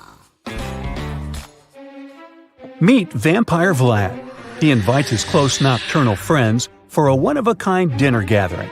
Interestingly, The dinner party takes place during the daytime. All of his vampire companions accept the invitation without questioning it, and they arrive without encountering any problems. How on earth is this possible?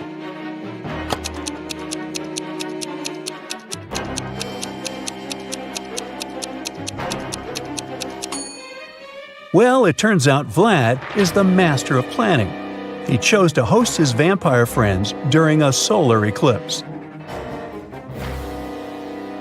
Vampire Vlad has another story to puzzle you.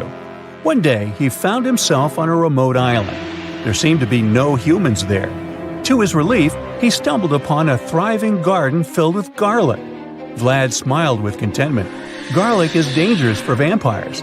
Then why did he laugh?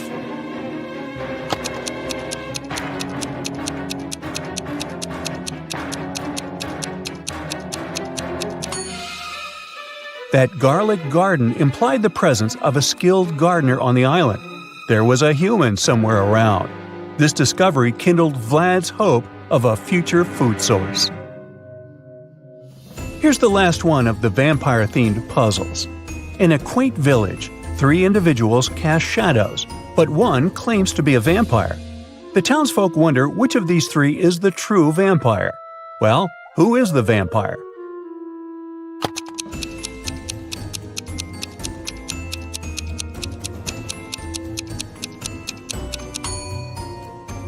The vampire is the one whose shadow behaves weirdly. While regular human shadows mimic people's movements, the vampire's shadow moves independently. Look, the human shadows synchronize with their steps, but the vampire shadow has a mind of its own. Steve met a tragic fate on a Saturday afternoon.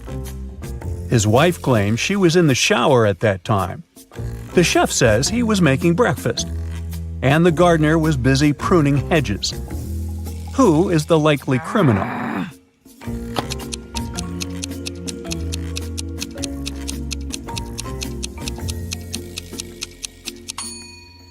It's the chef. Uh-oh. The whole thing happened in the afternoon, but the chef said that he had been making breakfast. At a carnival, a boy made a bet with a man. The man said he could write the boy's exact weight on a piece of paper. If he succeeded, the boy would give him $50. If not, the boy would get $50. The boy thought he could always say he weighed more or less, so he agreed. However, in the end, the boy had to pay the man $50. How did the man win?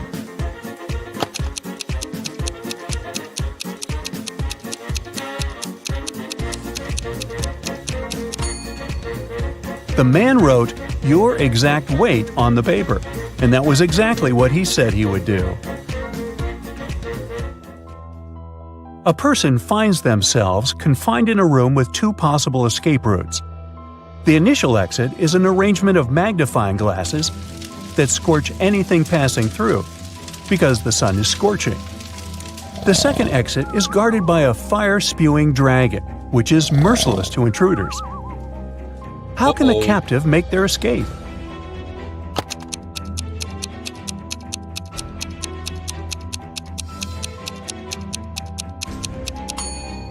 They should wait until nightfall when the sun is down and then make a dash through the first exit.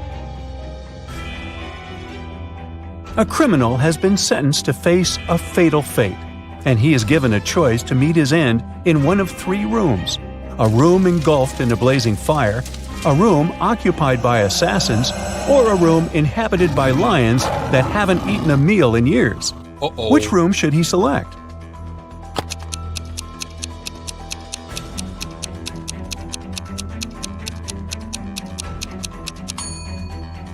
He should opt for the room with the lions. If they haven't eaten in years, they aren't alive anymore. Once, a magician bragged about being able to hold his breath underwater for 6 minutes. A kid overheard this and exclaimed, "And I can do 10 minutes with no gear." The magician bet $10,000. Oddly, the kid won. Do you know how?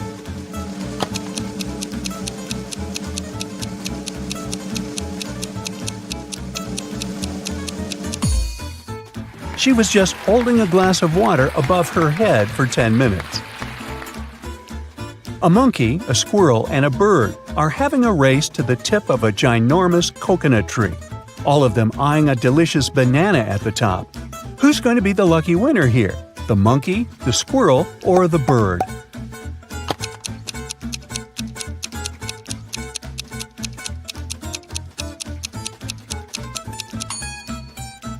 Oh please, the answer is none of them, because bananas don't grow on coconut trees. There are 5 apples in a basket and 5 people in the room. Each person takes 1 apple. Yet in the end, 1 apple is left in the basket. How come?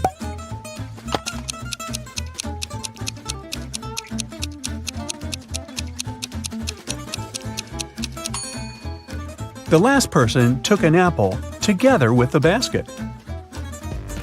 There's a person who lives on the 14th floor of a building.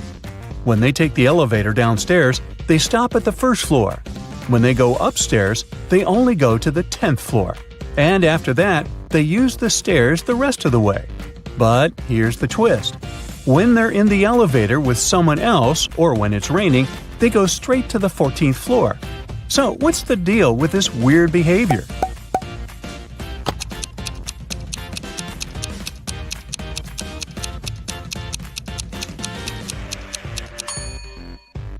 This person is a child. They can't reach the 14th floor button. When it's raining, this kid has an umbrella and can use it to press the button. And when they're with someone else, this other person can press the button for them. A driver goes the wrong way on a one-way street, but when he passes a few cops, they don't stop him. Why?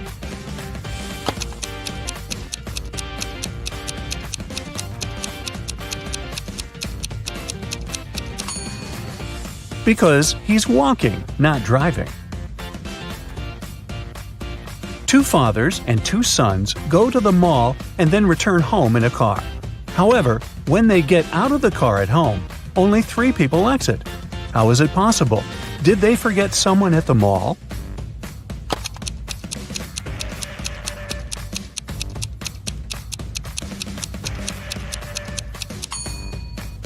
Well, it's because we've got 3 generations here: a grandfather, a father, and a son. So even though there are 2 fathers and 2 sons, there are only 3 individuals. A couple went on a 3-week-long vacation, taking great care to secure their home and asking a neighbor to look after it during their absence. Upon their return, the wife discovered that her valuable jewelry was gone. How did it happen?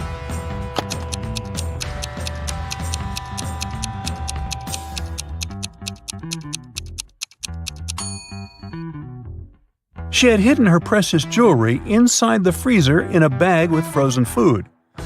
But during their absence, there was a power outage. The frozen food went bad, and the neighbor, trying to be helpful, threw away the spoiled food. Bye-bye, jewelry. Imagine finding yourself in a pitch-black room. You have just a matchbox, a candle, and a lamp. You have only 1 match. The question is, what should you light first?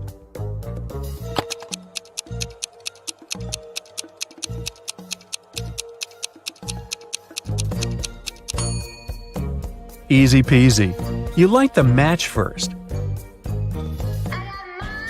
Think of an 8-letter word that remains a valid word even when you remove 1 letter at a time until only 1 letter is left. It's almost impossible to guess, but give it a try.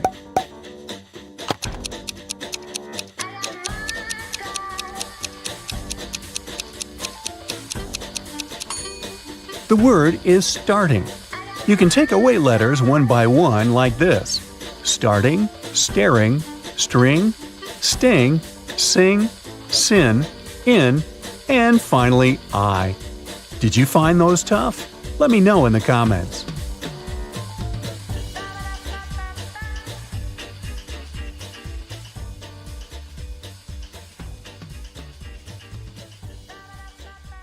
Detective Callum was investigating a new mysterious case.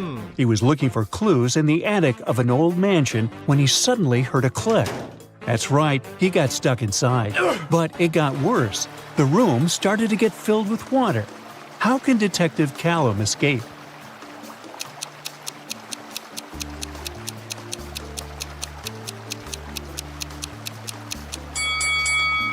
Do you see the ball? It floats in the water, so the detective should just hold on to it.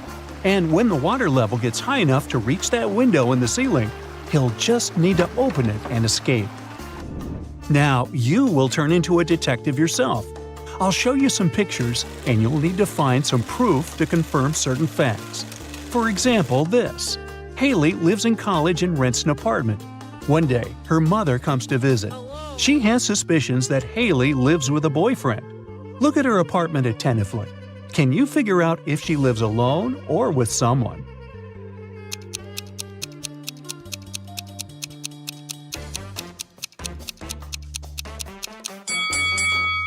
Okay, there are a few clues here. First, look at the number of shoes. Way too many for one person, and some of them are men's shoes. And then there's a calendar on the wall with stickers. Some say Haley, and others say Brian. So there's definitely a Brian in this house. Mrs. Miller grounded her daughter Geneva for not doing well at school. The girl was supposed to stay home and study all the time. On the weekend, Mrs. Miller had a night shift at work. When she returned home on a Sunday morning, she peeked into Geneva's room. Can you figure out if the girl studied last night or not?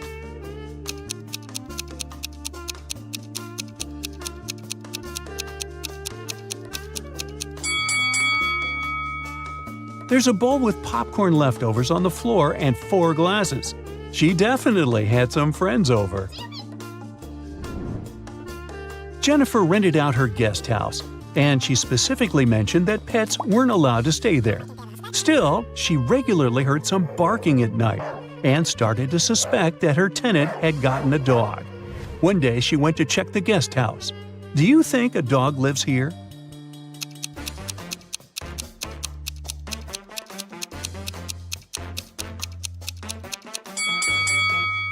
Look at those chewed shoes. I bet it wasn't a person who did this. Ben sells milk. He has a big pot full of milk, and he wants to make sure that he can send any amount of gallons of milk a customer would want. He can only buy 4 jars of different capacities. What should be the capacities of the jars to make sure he can measure any whole amount of milk from 1 gallon to 40?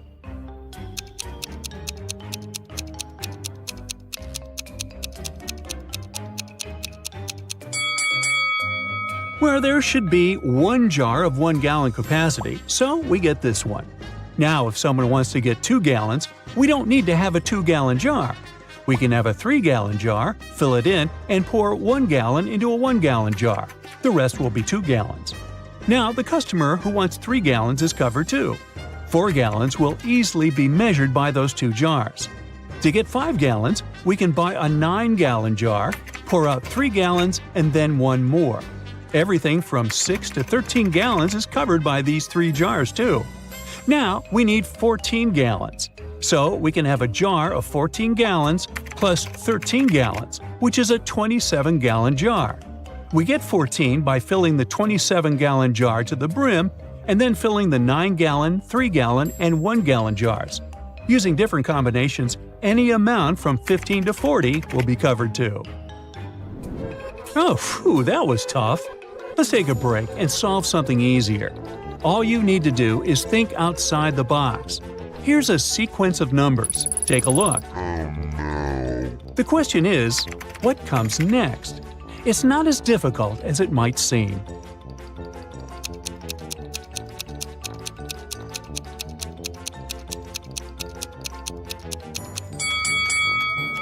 The next one up is a comma. I am found in the sea, but I perish in water. What is it?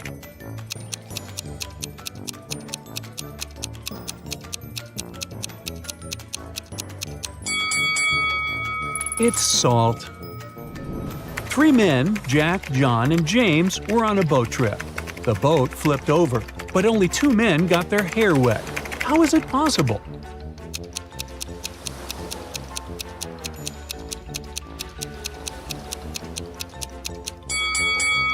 Well, one of the men was bald. 7 men were standing at a bus stop, waiting for a bus. Well, that figures. They tried to fit under one umbrella, and none of them got wet. How is it possible?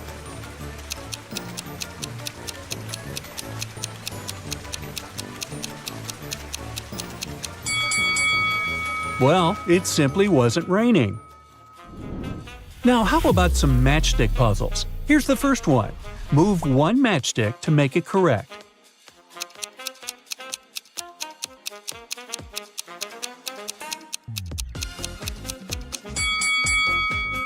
You just need to move this one and turn minus into plus, like this. Let me know if you came up with another solution.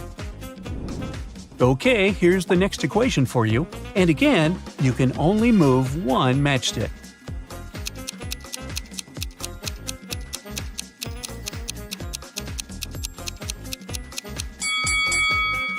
The solution is similar. We turn 8 into 6 and minus into plus. Did you get it right? Great job! And here's the next one. As always, you can only move one matchstick. What's your call?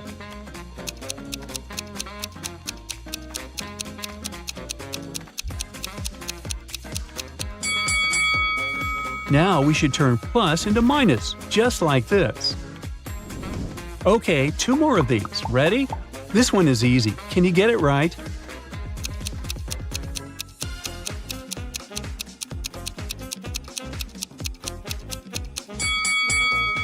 Yes, of course. Great job! And now, the last one of these puzzles for you. The numbers are bigger, the stakes are higher. Let's see if you can get it right.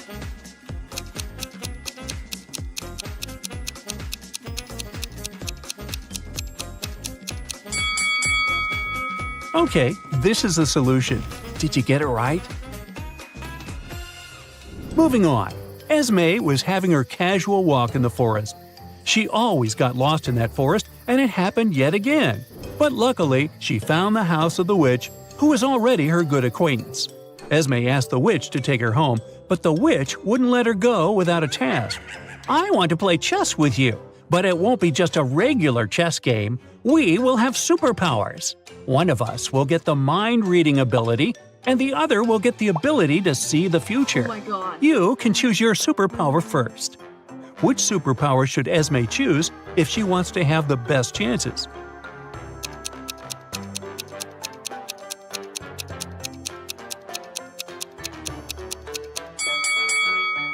Esme should choose mind reading.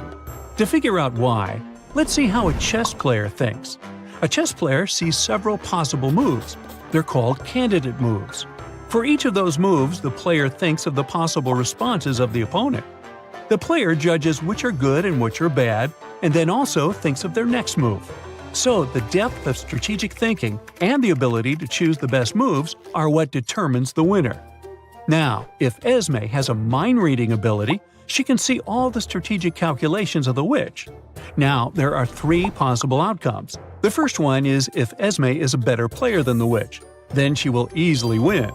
The second one is if the witch is a better chess player. In this case, Esme can take advantage of the fact that she can read the witch's calculations of the game and her judgment on which moves are good and which are not. So Esme can then just go with the moves that the witch thinks are the best for Esme to make. So Esme will be able to finish the game in a draw. The third case is if they are equally good. In this case, they can also end the game in a draw. In this case, Esme chooses to read the future. She will know the witch's next move, but she won't have access to the witch's reasoning and calculations. She'll have to go with her own judgment. So if Esme is a better player, she'll win. If they are equally good, the game will end in a draw. But if the witch is a better player, then the witch will win. So choosing the mind-reading ability is a safer bet. Let me know if you have another solution. See you later! Neil was one of the best watchmakers in town. He got a call from the police station one day, asking him for help to solve a crime. 2 burglars were caught robbing shops in town.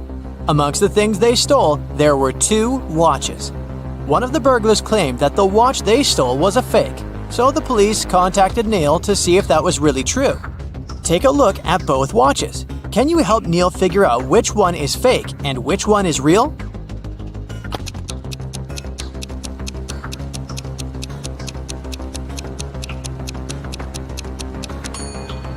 The watch on the left is a fake. If you look closely, you'll see that the miniature arm is too long, so it can't pass around the entire clock when it moves. Maya was an undercover police officer. On a Saturday night, she was off duty and decided to go to the movies. When she arrived, she saw two women who looked pretty suspicious. She remembered that the police were tracking down a girl who had escaped from prison the week before. Take a look at both women. Can you tell if one has escaped prison recently?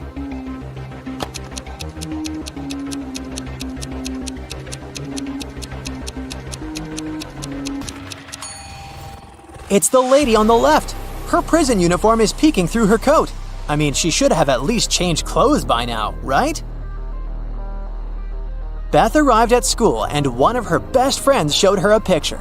She told Beth that if she got the answer correctly, she would get a week's supply of free chocolate. The friend said that one of the people in the picture wasn't human. Can you help Beth figure out the answer?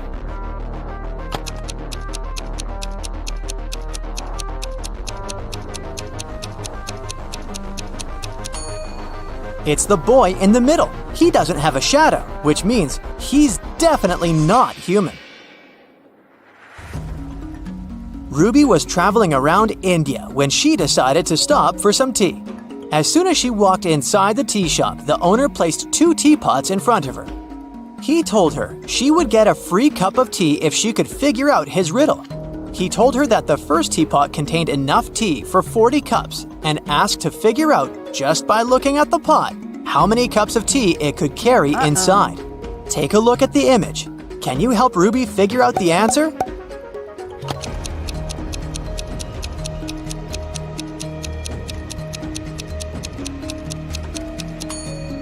This is a tricky one. Probably the second teapot can only carry around 20 cups of tea. If you look closely, you'll see that the outlets of the first teapot is located in the middle of the pot. But the outlet of the second pot is located right at the bottom, so even if the pot is taller, it can't hold more water than the first one. After water hits the level of the outlet, it'll just start overflowing. Mary was walking in an enchanted forest when she met Randy, a magical unicorn. Mary asked the unicorn for some information, but he refused to talk to her unless she solved one of his riddles. He was a trickster and liked confusing people with his riddles. He told Mary that in a nearby field there were tigers and sheep. Usually one tiger could catch 3 sheep in 3 minutes. So he asked her how long it would take for 100 tigers to catch 100 sheep. Can you help Mary figure out the answer?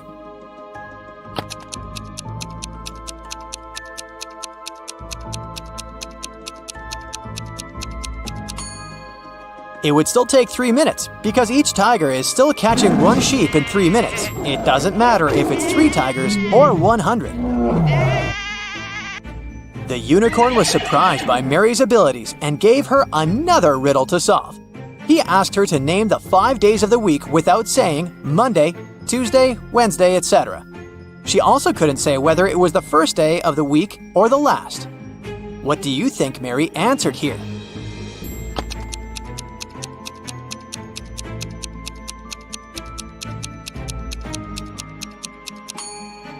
She said, the day before yesterday, yesterday, today, tomorrow, and the day after tomorrow.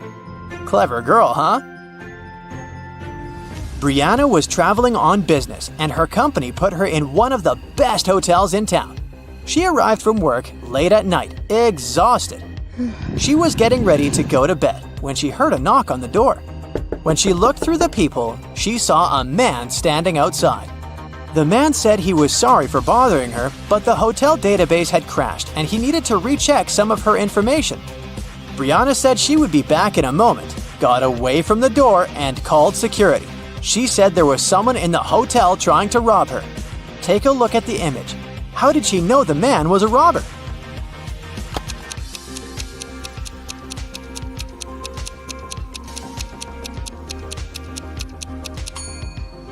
Look at the man's name tag. It's a female name. He is surely not the real hotel manager. Luca decided to throw a party for his best friends. He invited over 20 people to the party, but he only bought 9 candies. He told his friends he would leave the candies inside a pretty little box, and they could each get one candy. 9 people took 9 candies, but one candy was still in the box. How could that be possible?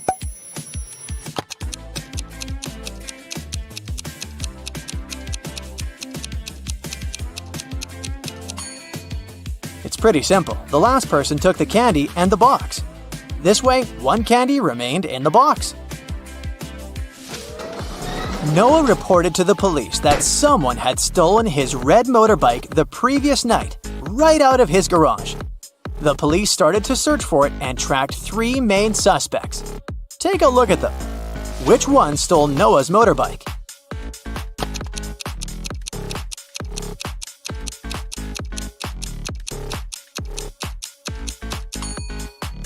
It's this guy on the right. Look closely. His motorbike is painted, but the paint is dripping and one can spot the old red color. He must have stolen it and painted it in a different color so as not to attract any attention. But you caught him.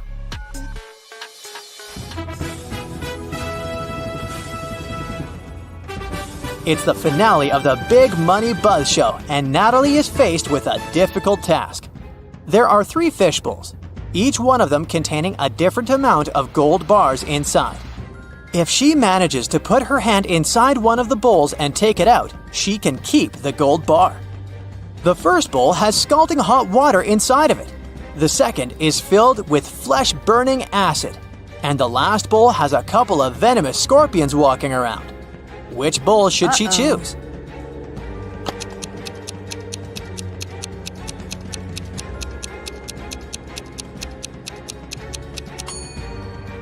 Natalie should just wait until the water cools down and grab the gold bar from the first bowl. Smart, huh? Bobby was blindfolded and put into a shaky van. When he woke up, he was alone in a dark, empty room.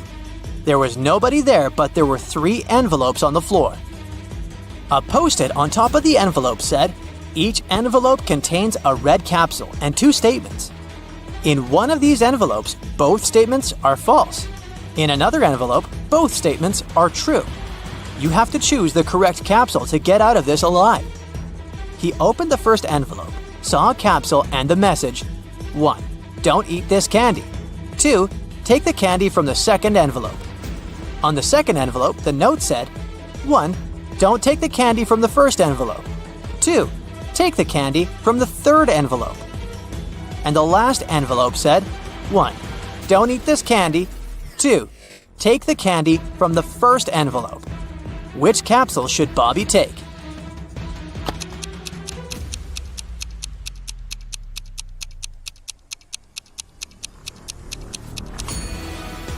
He should trust the candy from the third envelope.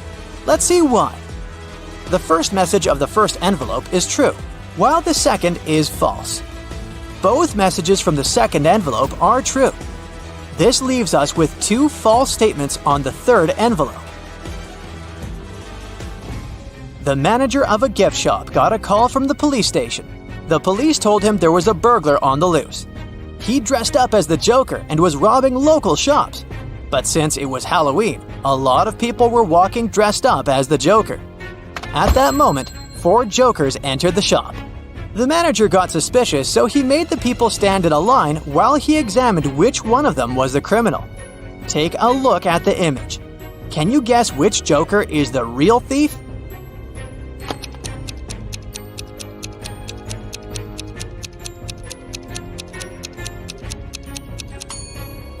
The thief is the second Joker on the left. Take a look at his shoes. They're much bigger than the other shoes. He must be hiding something inside of it.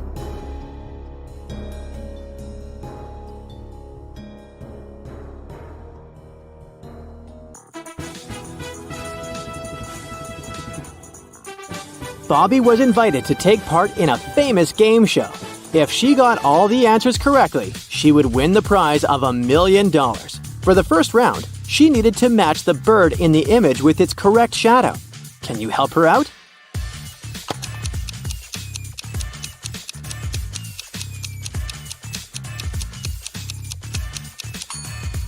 Yep, it's the 5th shadow. That's the correct one. For the second round, she needed to solve this rebus puzzle. Take a look at the image. Can you help Bobby figure out the next two letters?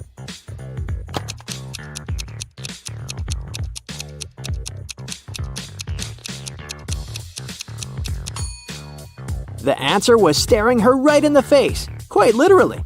The next two letters were A and W, which are the initial letters of the word and plus the word why. Next up, the game show host projected this image right in front of her. He asked her if she could find the hidden number in the image. Can you guess which number Bobby answered?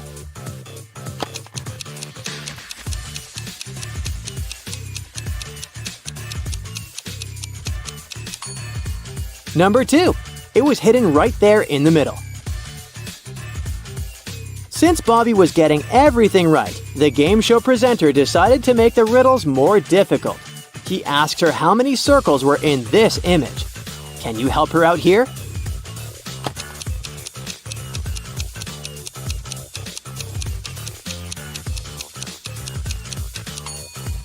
This one was a little trickier, but there are 6 circles.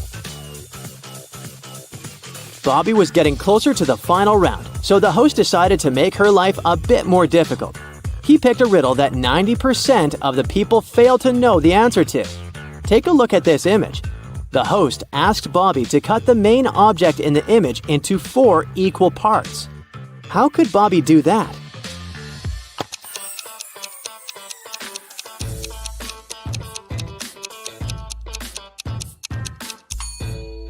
There it is. You just divide the big shape into smaller versions of itself. To win the final prize, the host came up with a riddle on the spot.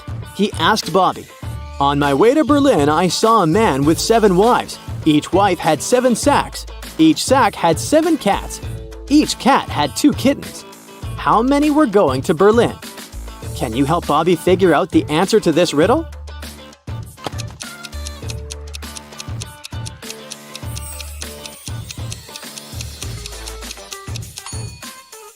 Well, only one person was going to Berlin, the person who saw the whole thing. Way to go, Bobby. You just won $1 million. Dan opened a time portal and set free a group of mutant ants inside his lab. The 4 humans left in the lab needed to escape before the ants caught up. To do so, they needed to cross an old rope bridge hanging on top of a massive gorge. By Dan's calculations, the ants would catch up with the lab team in 17 minutes. They needed to get everyone across the bridge before that. Dan was the fastest one in the group. He could cross the bridge in 1 minute. The lab assistant, Becky, could cross it in 2, but the janitor and the professor were slower. The first needed 5 minutes and the second needed 10. How could they arrive at the other side safely, knowing that the bridge could only hold 2 people at a time and each group needed to carry the sole lantern left to illuminate the way?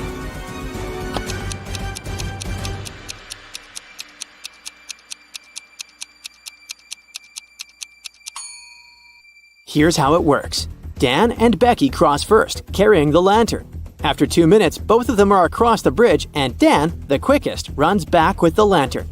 Then the professor and the janitor cross together, taking them 10 minutes. In total, 13 minutes have elapsed. Becky grabs the lantern from them and dashes across the bridge to help Dan get across. With 2 minutes left on the clock, Dan and Becky arrive safely on the other side, just in time to cut the rope and save their lives. Alice had an epic fight with her best friend Jen. They were supposed to go hiking together, but after the fight, Alice decided to go alone. After a long walk, she found a place to settle down for the night. She made all the provisions to have a safe camping night, but the next morning when she woke up, she saw that her food bag was empty. Someone had stolen all the food inside and only left the bag. Take a look at the image. Can you find out who the culprit was?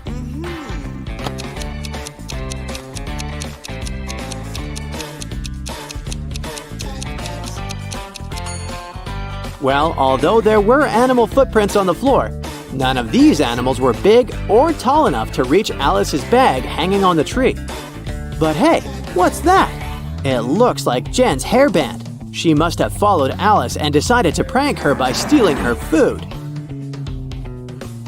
Peter got tired of big city life and moved to a quiet village. He opened a small coffee shop and his place soon got popular. His coffee shop was the talk of the town. Farmers, hipsters, and travelers came all over the region to drink his famous cappuccino. He even won an award for best coffee shop in the area. Until one night, someone broke into the coffee shop and stole his yearly supply of milk and coffee.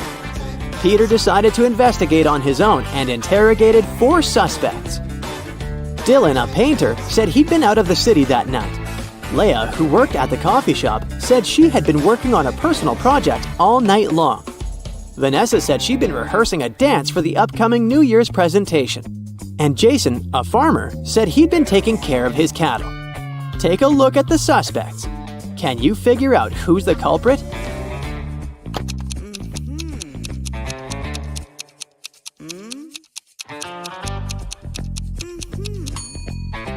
They sure didn't have the best alibis, but the culprit is definitely Vanessa. She said she was rehearsing for a New Year's show. But take a look at these flowers. It's clearly spring. For a school challenge, 100 students received a number between 1 and 100. Each student was instructed to go inside a classroom that had exactly 100 boxes, randomly numbered between 1 and 100. Inside each box there was a slip of paper, also containing a random number between 1 and 100. Now, each student needed to enter the classroom on their own and find the box that contained the slip of paper with the student's number on it. But to do so, the student was only allowed to open a maximum of 50 boxes. They were instructed to leave the room exactly as they found it, and they weren't allowed to communicate with any other students once they'd left the room. If all the students were able to find their numbers in the slips of papers inside the boxes, they would each win $100. But if even one of them wasn't able to find their number, then none of them would win the prize. Can you figure out what's the best strategy for all of the students to find their numbers and win the prize?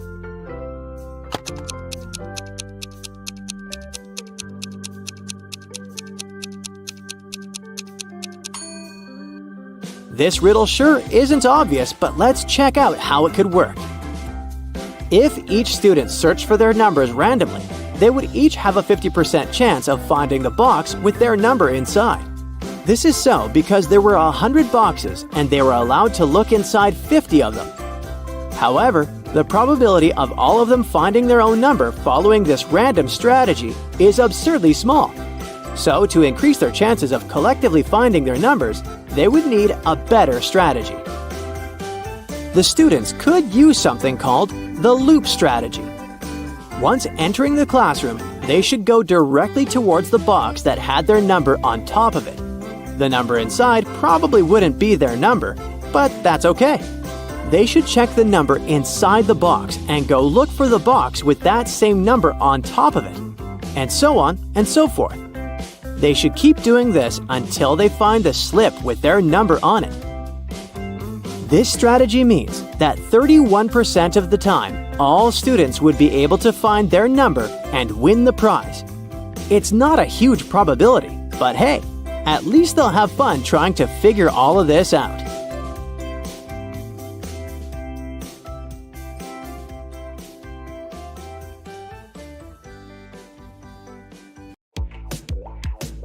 Get ready! These riddles will show you how attentive you are and how sharp your eyesight is. Let's rock it! Yeah! Esme, Evelyn, and Elise are drinking coffee. Ava, Ella, and Emma are drinking soda. Is Esther going to drink coffee or soda?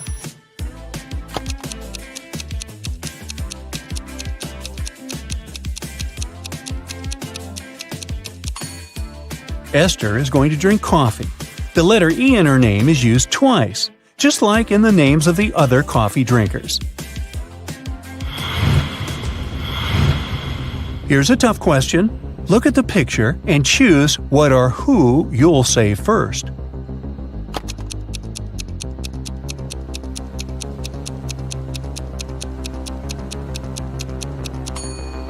You should save your family first. In any family, there are several people, They can help you save the rest of the people and the money. Look at these pictures. There's something wrong in one of them. Can you figure out what it is?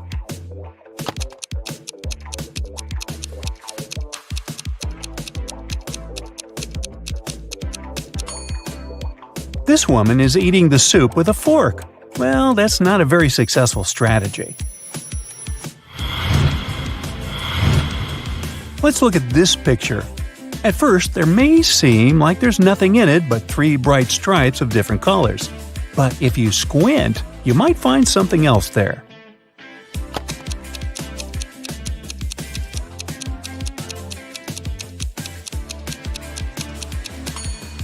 Have you spotted several faint numbers in the image? They are 55, 37, and 22.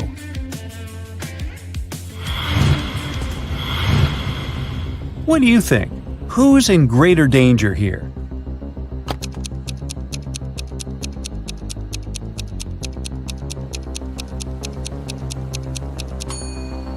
It's the woman. If the man doesn't provoke the sharks, they might just circle him a few times and swim away. Or they might not be interested in humans altogether. But the flames won't be so hesitant.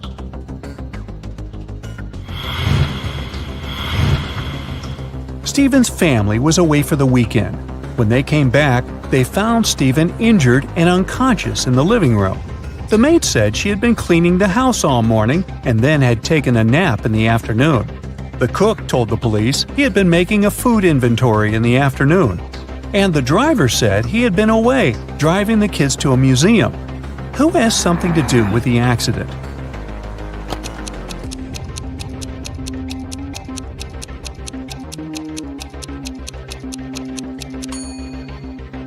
It's the driver. The whole family, including the kids, were away on the weekend. He couldn't have driven them anywhere.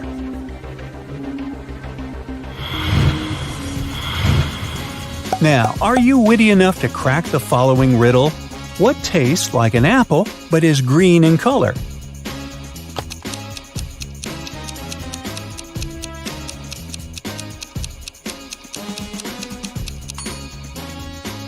It's a green apple. Nothing less, nothing more. How many letters are there in the vowels?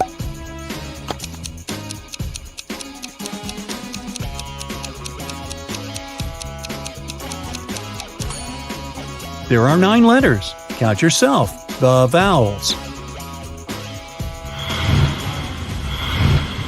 Mary went to a massage spa to have let's assume it's a massage. Great choice. She was having such a great time that she dozed off. When it was time to pay, the woman found out that her money was missing. There were 3 people who could have taken the money. The first employee said she had been having her lunch at the back of the salon. The second employee claimed she had gone to the back of the storage to get some oil. And another customer explained that she had been waiting for her turn to get a massage. Who is lying?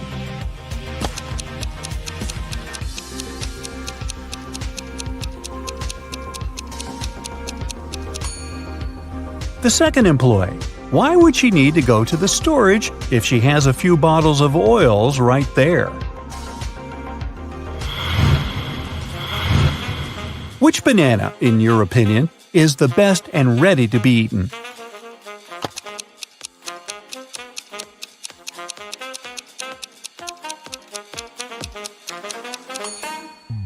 You should pick banana number 4. It's ripe and yellow, and there are no brown spots on it yet. Uncle Jack had a huge problem. His farm had experienced a terrible downpour, and now all but 15 pigs were missing and couldn't be found. How many pigs were still in the barn?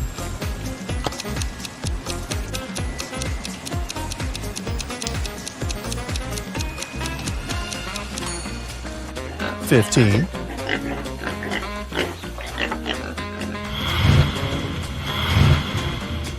Hannah told her mom that her gymnastics team would be going to a sports camp for the weekend.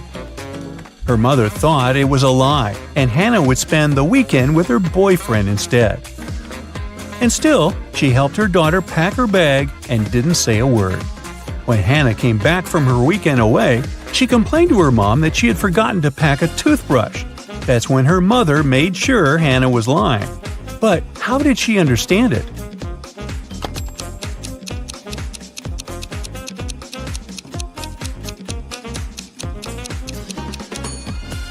The woman put a toothbrush inside Hannah's rolled-up sports clothes.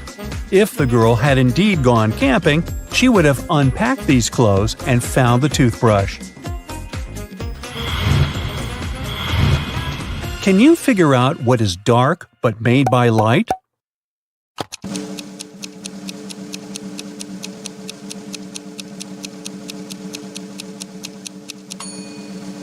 It's a shadow, a dark area that only appears when there's a source of light.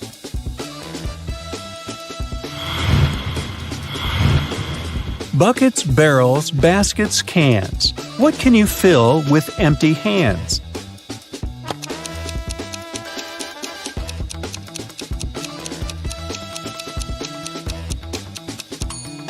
Well, if your hands are empty, you can only fill gloves. Look at these women. Who is the baby's mother?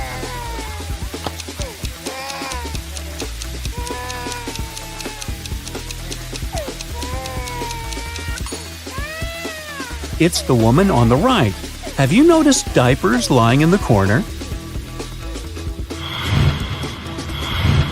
Now pay attention to these people and to what they're doing. Can you figure out which one of them is left-handed?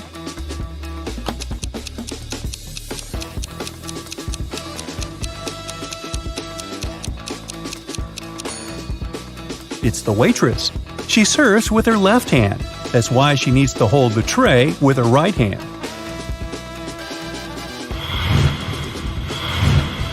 Oliver was on his way to another city. It was late evening, and at some point, the man felt tired and sleepy. He immediately stopped at the nearest hotel and went inside. While the receptionist was looking for an available room, Oliver saw a breakfast flyer with delicious-looking fried eggs on it. Excuse me, could I probably have 4 fried eggs right now?" The receptionist wasn't sure about that. Our cook brought 8 eggs in the morning. He broke 3 and fried 3. Were there enough eggs left for Oliver?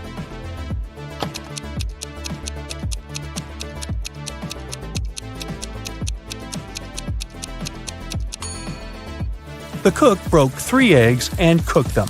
It leaves us with 5 extra eggs, which should be more than enough for Oliver. Some people hate it and some love it. It changes people's thoughts and appearances. If a person takes care of themselves, it goes higher. Some people manage to hide it. Others try but fail. But whatever people do, it never goes down. What is it?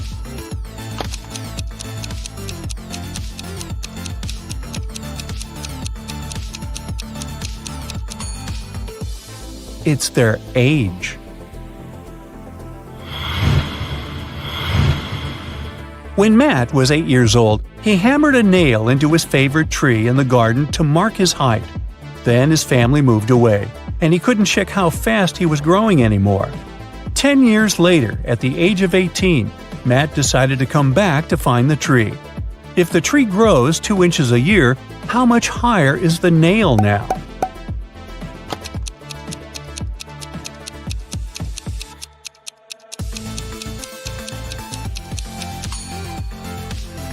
The nail's going to be at the same height. Trees grow at their tops, not bottoms. Why are pianos so hard to open?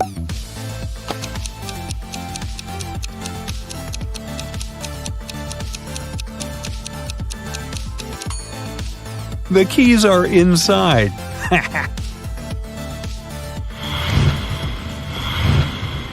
Mike was on his way to visit his grandma, who lived on the other side of the valley. It was her anniversary, so he wanted to give her the cakes he had made. Between Mike's house and her house, the guy had to cross 5 bridges. And as it was in the land of make-believe, there was a troll under every bridge. Each troll insisted that Mike pay a troll toll. Before the guy could cross the bridge, he had to give them half of the cakes he was carrying. But since they were kind trolls, each of them gave Mike back an entire cake. How many cakes did Mike have to take with him to make sure that he arrived at his grandma's house with exactly 2 cakes?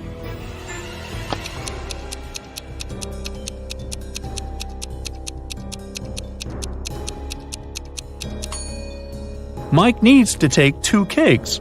At each bridge, he's required to give half of his cakes, and he receives 1 back, which leaves him with 2 cakes after every bridge. Mr. Brown opened a newspaper in the morning and saw a headline, "Workers want to make less money." He was confused until he read the article. What was going on?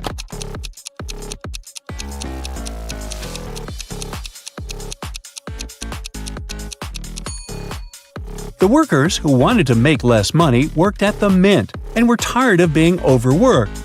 They wanted to work less, which would mean making less money since money is made at a mint.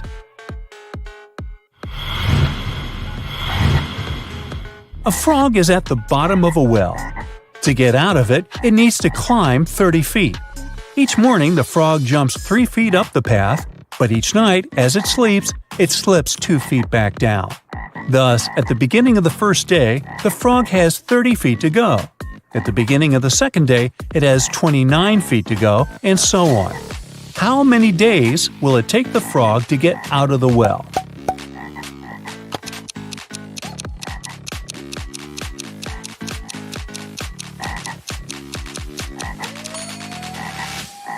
It'll take 28 days for the frog to get out.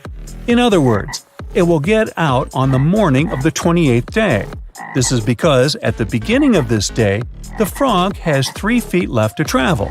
And since the frog jumps 3 feet forward each morning, it will jump out of the well on this day. Read it?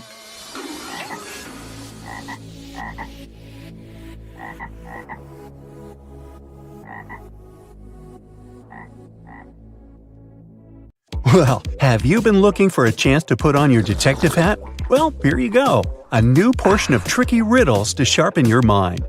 Yeah. Melissa met her guests who came to her birthday party. Catherine came before Bob, Aaron after Raynon. Bob arrived before Raynon, and Timothy came after Aaron. So, which guest arrived last?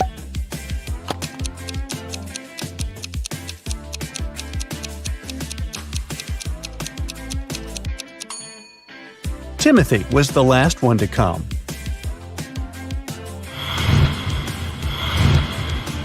Now let's say you have 2 jugs. One of them holds exactly 3 gallons of water and the other holds 5 gallons.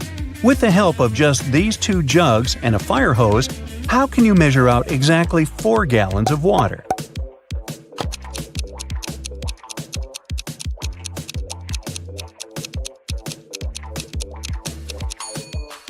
Fill the 5-gallon jug to the top. Then pour it into the 3-gallon jug until it's full. You now have 2 gallons of water remaining in the 5-gallon jug.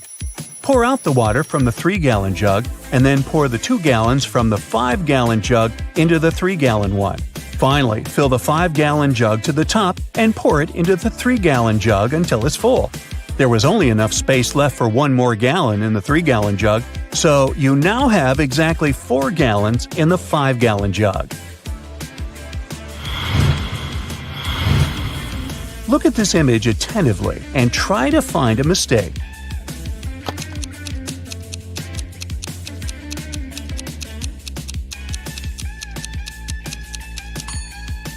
There's no river on the other side of the bridge. Where does it disappear? Now, look at these men very closely. Can you figure out which of them is a fake doctor?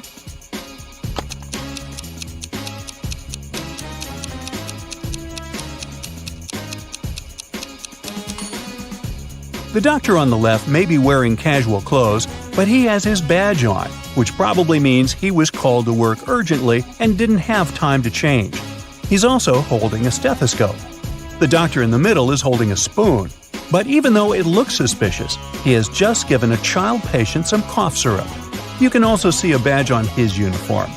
As for the man on the right, he's not a doctor. There's no badge on his uniform.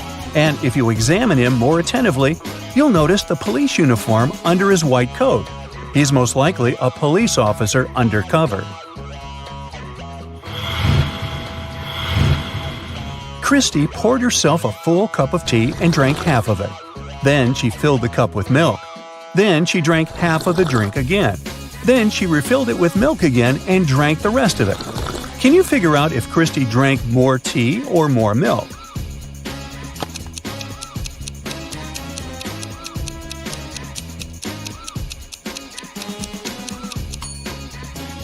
She drank the same amount of tea and milk. Look, Christy ended up drinking all her tea since the cup was eventually empty.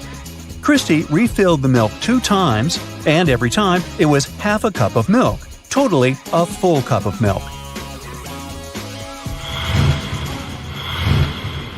Scepter, a famous magician, announced that he could throw a ping-pong ball in such a way that it would go a short distance, come to a complete stop, and go in the opposite direction. He also clarified that he wouldn't bounce the ball off of any object or tie anything to it. And indeed, he managed to perform the trick. How did he do it?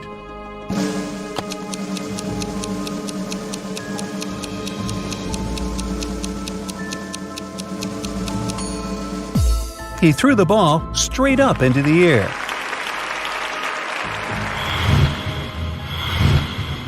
Can you name 4 days of the week that start with the letter T?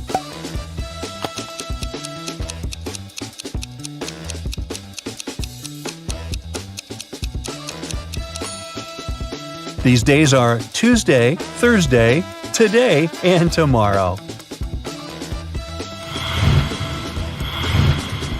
Now, listen up. All statements are true except one. 3 days ago was not Friday. The day after tomorrow will be Saturday. Tomorrow is not Wednesday. In 5 days, it's a day off. Yesterday was not Saturday. So the question is, what day of the week is today? Wednesday, Thursday, Friday, or Saturday?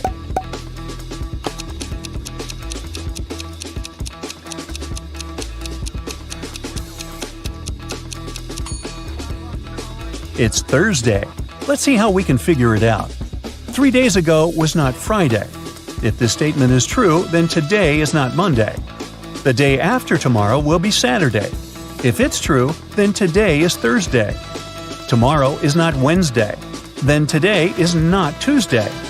It's a day off in 5 days. If this statement was true, today would be Monday or Tuesday. But in this case, the statement contradicts the first and third ones. It must be false. Yesterday was not Saturday. It means that today is not Sunday. Based on all this, we can conclude that today is Thursday. There were 2 plastic jugs filled with water. Can you put all the water into one barrel without using any dividers and still tell which water comes from which jug?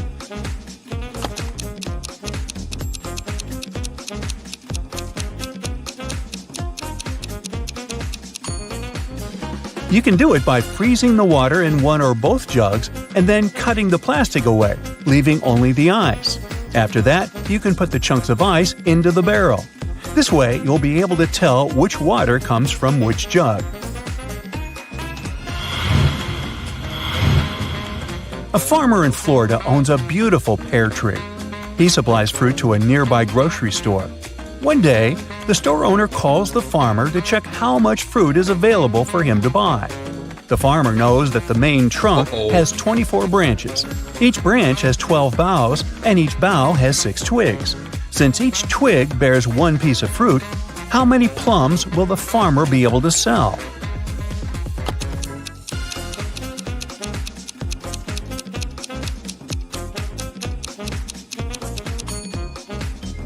Unfortunately, none. At least not from this tree. A pear tree doesn't produce plums. You have 5 jars with pills. Each pill weighs 10 grams, except for contaminated pills contained in one jar. There, each pill weighs 9 grams. You have a scale, but can you tell which jar has the contaminated pills after making just one measurement?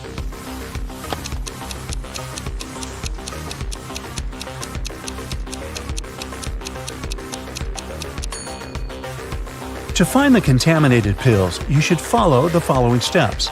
Take out 1 pill from jar number 1, 2 pills from jar number 2, 3 pills from jar number 3, 4 pills from jar number 4, and 5 pills from jar number 5. Put all these 15 pills on the scale. The correct weight should be 150 grams. But since one of the jars has contaminated pills, the weight will definitely be less than 150 grams. If the weight is 149 grams, then jar number 1 has the contaminated pills, because there is only one pill like that. If the weight is 148 grams, then the contaminated pills are in jar number 2. If the weight is 147 grams, the contaminated pills are in jar number 3, and so on. Many years ago, one guy was captured by an evil witch who kept him in her house. There was a cellar door in the house, and the witch warned the guy not to open it because he was not ready to see what was behind it. Can you guess what was on the other side of the door that the witch didn't want the guy to see?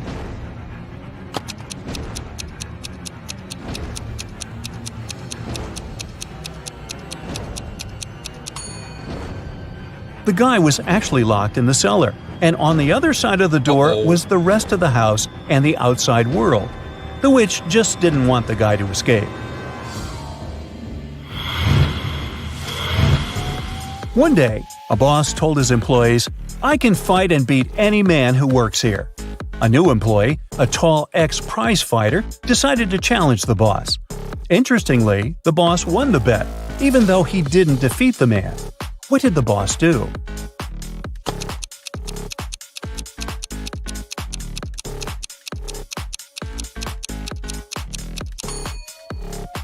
Not to lose face, he fired the new employee on the spot. This way, when he defeated the boss, he wasn't working in the company anymore. Marty and Jill wanted to copy 3 60-minute tapes. They have 2 tape recorders that will dub the tapes for them, so they can do 2 at a time. It takes 30 minutes for each side to complete. Therefore, in 1 hour, 2 tapes will be completed, and in another hour, the third will be done. Jill says all 3 tapes can be finished in 90 minutes. Can you figure out how it is possible?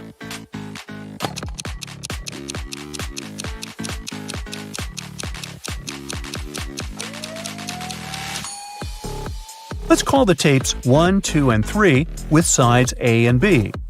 In the first 30 minutes, the guys will work with 1A and 2A. In the second 30 minutes, they will record 1B and 3A.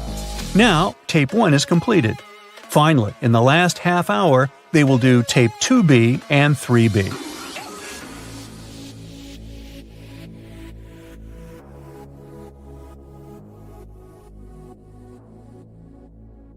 Becky and her mom decided to travel to New York City for the holidays. They spent the day sightseeing and arrived exhausted back at the hotel. They got inside the elevator and pressed their floor number. When the elevator came to a stop, they got out and headed straight to their room. When they tried opening the door with their key card, it wouldn't work. Becky's mom went down to the reception to get a new key card, while Becky waited by the door outside the room. But when Mom arrived back at the room, Becky was nowhere to be found. Look at the image. Can you guess where Becky was?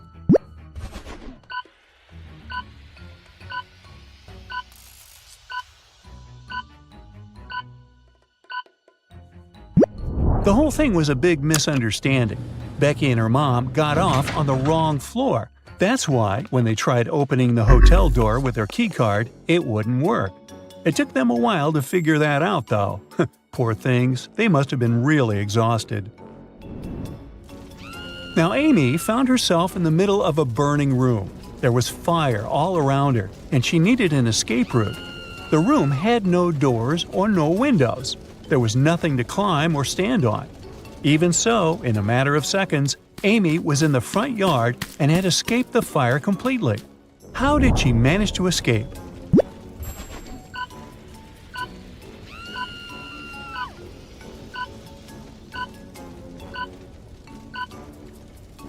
The room had no doors, so she simply escaped through the doorway. A detective got an anonymous email about an upcoming heist in one of Chicago's museums. To stop it from happening, he needed to figure out the month the heist was planned for. The police asked their cybersecurity team to trace down the computers that sent the email, but the sender knew how to protect his IP. All they could find was a combination of symbols. Look at these symbols and see if you can figure out the month the heist is going to happen.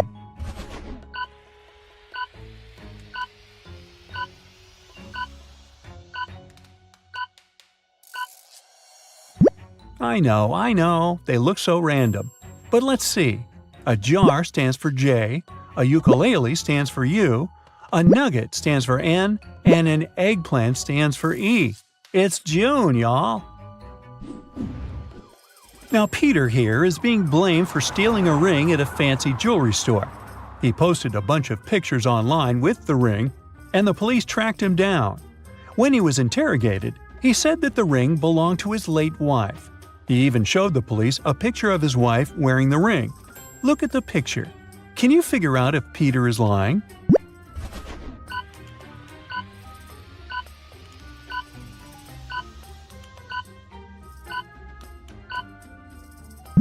Sure, he is lying. I mean, how could the ring fit both his and his wife's fingers? Unless she had really fat fingers. Mr. Finks is a science teacher, and he prepared a challenge for his students. He grabbed 2 bottles and filled them with different types of water.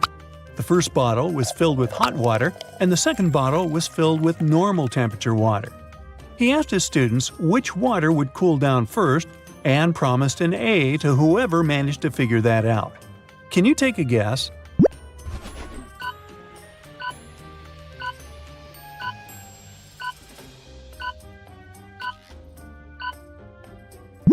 The hot water bottle is going to cool down first because hot water has lower density. They have to be cooled down using the same exact method though, like with the help of a fridge, for example. Who knew, huh? Lucy's mom has 3 daughters. Her firstborn is Mandy, a successful entrepreneur. Her secondborn is Sarah, who is just finishing her PhD. Can you figure out who is the last daughter?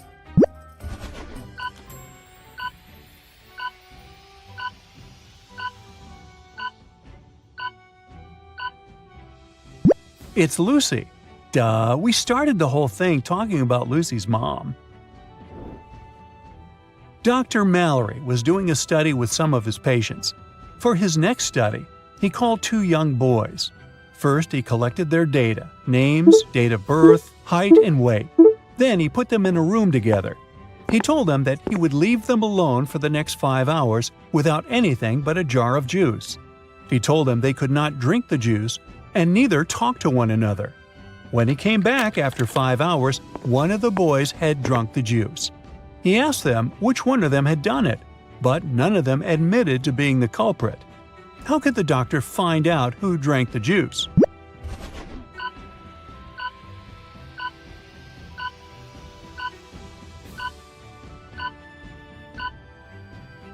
Well, that's simple. He could weigh both boys and see if their weight had any alterations. The boy who showed alterations was the one who drank the juice. Ashton, Barbara, and Luke are best friends. Once a year, they get together to do something adventurous. This year, they decided to go skydiving. They boarded the plane and were about to jump. But, uh-oh, someone's in danger. Can you guess who?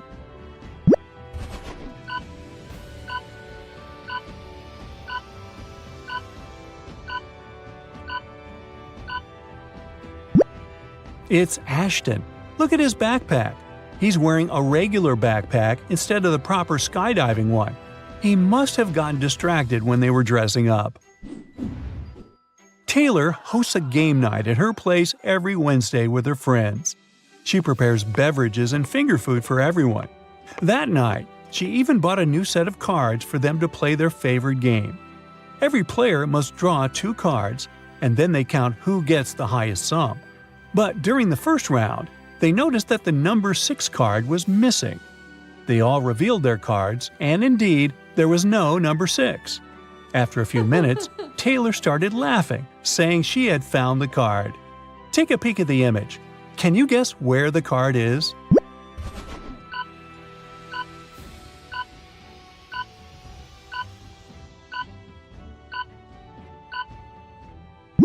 It's right there.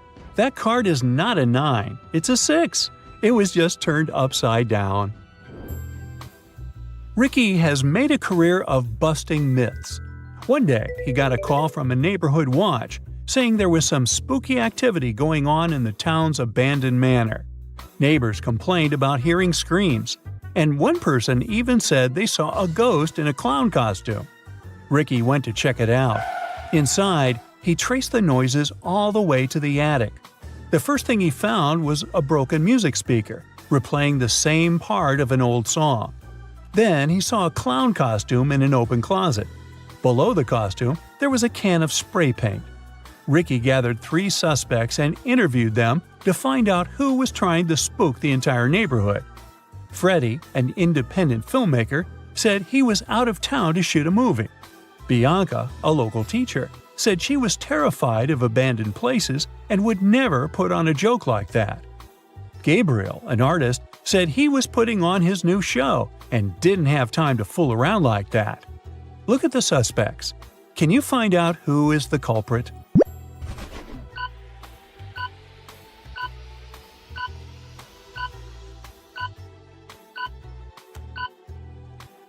It's Bianca.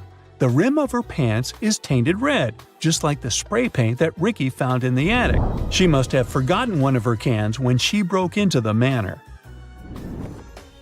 Mimi was exploring Egyptian caves when she found a shiny gold lamp. She rubbed the lamp 3 times, like in most stories, and she couldn't believe her eyes when she saw a genie coming out of it. The genie said that he worked a bit differently from the other genies. To grant her 3 wishes, she had to first answer one of his riddles correctly. He asked her, if 11 plus 3 equals 2, how much is 8 plus 6 equal to?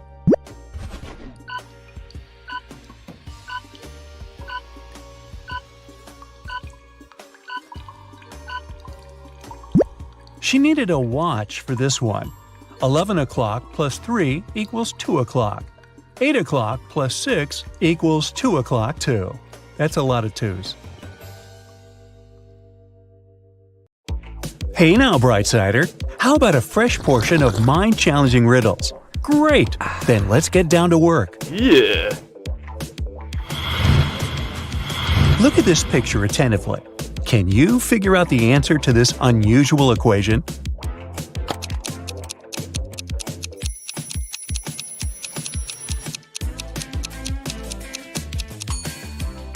If your answer is 43, you're absolutely right.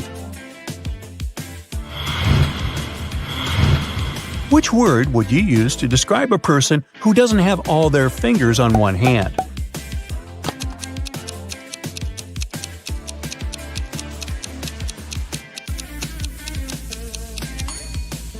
Probably this word should be regular or normal. Probably no one has all 10 fingers on one hand. Most people have 5 on each. Let's say you've got a big round cake with 7 candles along its edges. You need to blow out all of the 7 candles, which are placed in a circle. But there's one rule. Once you blow out one candle, the candles next to it also get extinguished. If you blow on an extinguished candle, it will reignite. So, if you blow on a candle, it will go from lit to unlit and vice versa, as well as the candles on either side of it. Your task is to blow out all of the candles with as few blows as possible. Here's a little hint for you. Blowing on the same candle twice is the same as not blowing on it at all. Blowing on the same candle 3 times is the same as blowing on it once.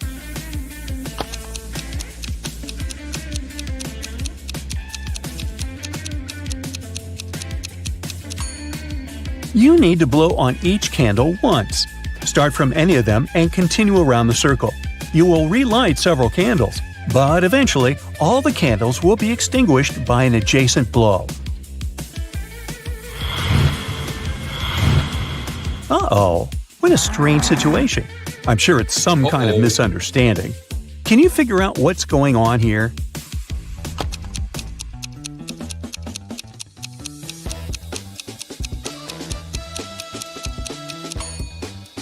The man probably took his pants off so that the woman could make a repair for him. And she most likely needed a safety pin to do it, the pin she had on her shirt to keep it together. Now look at this image. Who is behaving in a stupid way here?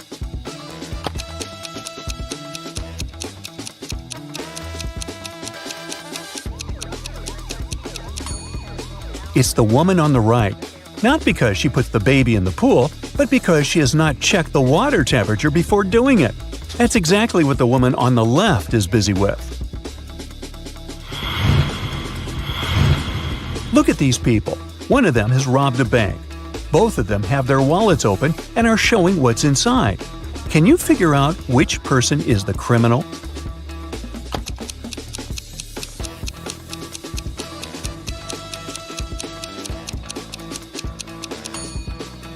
The man on the left has a wallet full of cash, and the guy on the right has an empty wallet.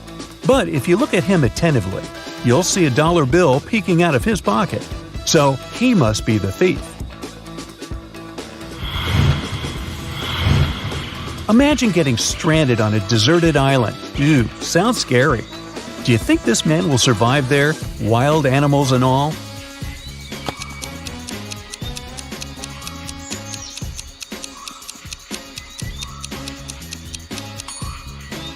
Cheetahs don't usually attack humans, and even though this encounter looks dangerous, the man will be able to survive if he doesn't behave aggressively or if he starts feeding the cheetah. Look at these images attentively and try to figure out which of these men has a cat.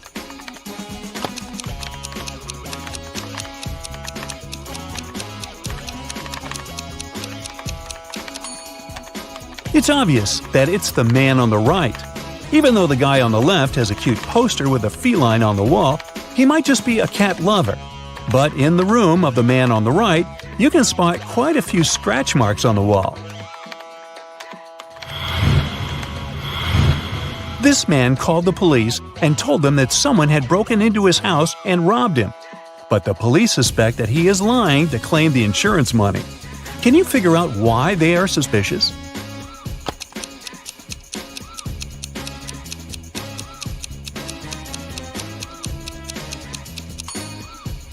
Well, that's because even though there are several vases on the floor, none of them are broken.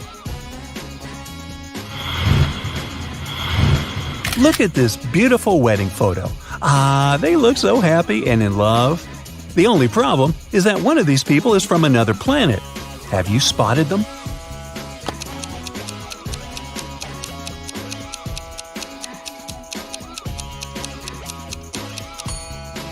The bride was definitely not born on Earth. She has 3 arms. Gee, I wonder if the groom has noticed. Both of these people seem to be in danger. The road is quite uneven, but which one of them is more likely to trip? That's a good question. Can you find the answer?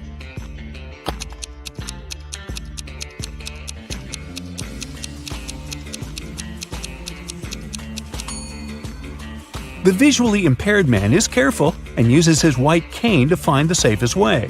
But the woman isn't paying attention to her surroundings, engrossed in her phone. She's more likely to trip.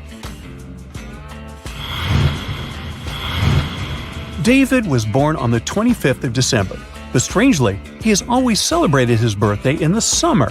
Why does he do it?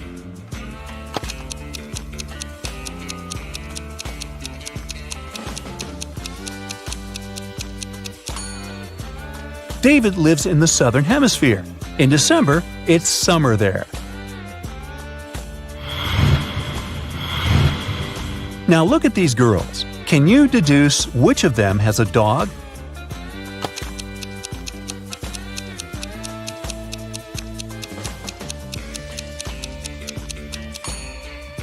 It's the girl on the left. Her pooch apparently tore her sneakers while she was away. These people all look pretty normal, but one of them is not a real person. Who is it?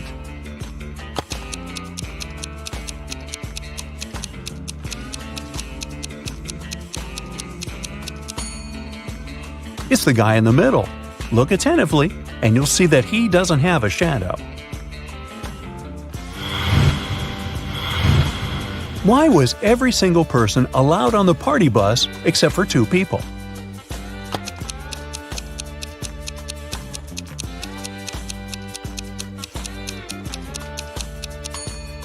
They were married, and the party was for singles only. Mark was an infamous robber, so smart that he was always one step ahead of the police. Mark's rivals were jealous of his skills, but once they got to know that Mark's just got his hands on a precious necklace. His main competitor decided to steal this necklace from Mark to prove that he was a more skilled thief. So he searched Mark's house but didn't find the necklace. Disappointed, he put everything back in place and left. When Mark came back home, he immediately realized that someone had been there. How did he figure it out?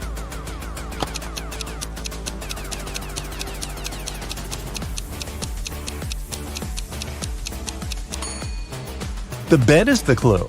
It looks different than before the rivals' visit. Look at these people attentively. All of them are teachers, but one teacher is fake. Can you figure out which one?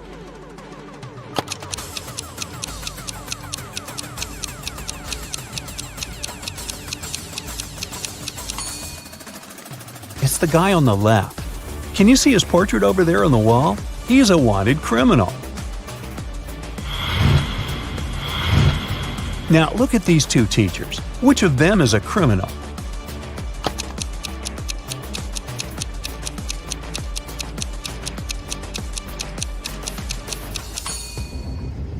Is most probably the lady on the left. Look, there's something red on her sleeve. Ooh, is it blood?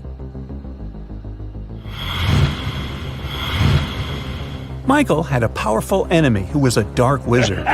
Once, he managed to kidnap the man and lock him on top of an incredibly high tower. In Michael's room, there was just one small window and no doors at all. But the wizard thought it wasn't enough. He set the tower on magic fire and apparated away. Michael knew he didn't have much time left. He looked around the room and saw 3 magic potions. The first one could make him inhumanly strong. The second would turn him into a vampire. And with the help of the third potion, he could summon any animal he wanted. Which potion should he drink?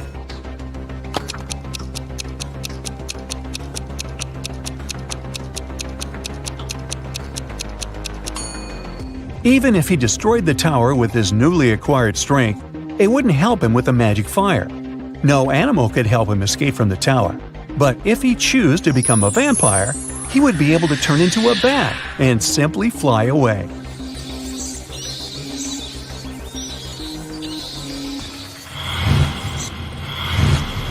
Richard was walking through the park after work when somebody hit him on the head from behind.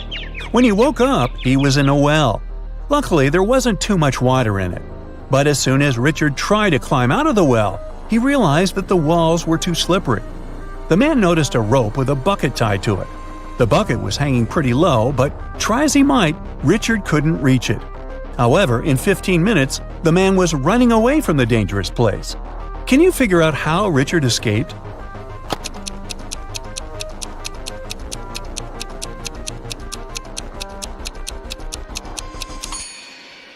The man took his shoes off and threw them into the bucket. It lowered, and Richard managed to escape.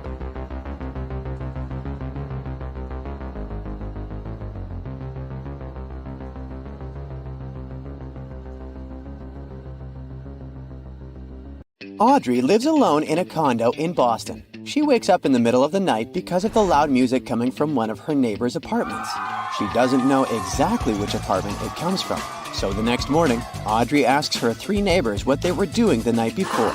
Molly says, I've been playing video games in my headphones all night long, so I didn't hear anything. Peter says, I was on a plane getting back from Paris. I just returned home a couple of minutes ago after 2 months in France. And Nina says, I was sleeping after a long shift at work. After hearing their stories, Audrey knows for sure who's a liar. What about you?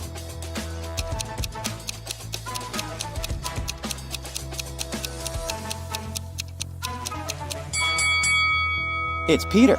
He said he just returned from France, but look at his table. There are fresh apples lying there. If he had been gone for a month, they would have been rotten by now. Oh. Audrey checks her mailbox. Oh no! Bad news.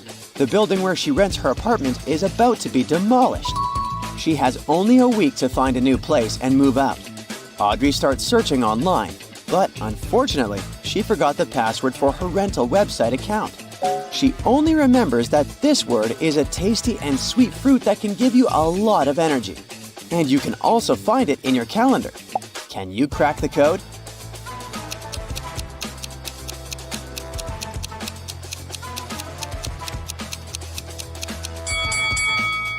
The correct password is date. Yes! Audrey logs in and scrolls through a bunch of rental listings. Finally, she finds 3 options. Can you help her choose the best apartment?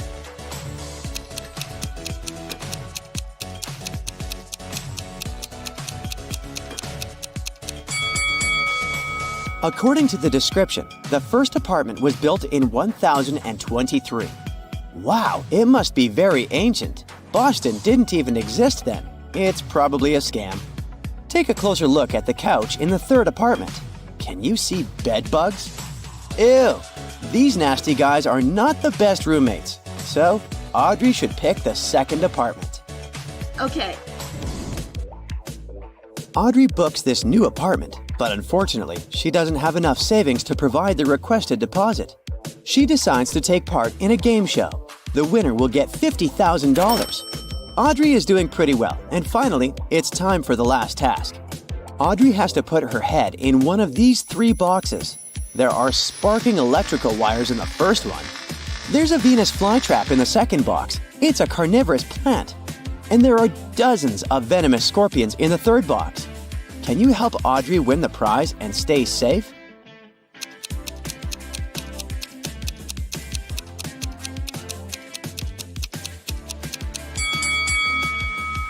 Audrey should choose the 2nd box. Venus flytraps aren't dangerous for people, only for flies. Yay! Audrey wins the money. Now it's time to pack her boxes and move. Can you spot 3 emojis among her stuff?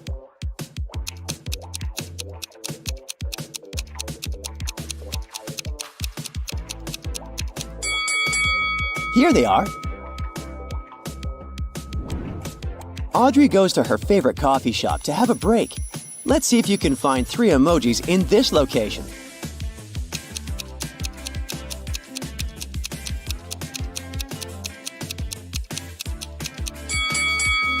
Hello? Audrey is exploring her new neighborhood. Suddenly, she sees something curious. It always runs, but it never walks. What is it?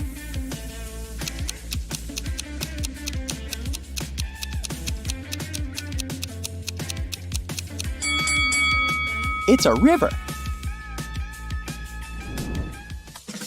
David is Audrey's new neighbor. He agrees to help her move. But first, they need to pick up David's son from college. On their way there, David gets an idea. How about a bet? I'll give you my super expensive carpet if you manage to figure out which student is my son. Okay. Audrey agrees. They arrive at the college and see 3 guys waiting at the gates. They all look similar. Can you spot David's son?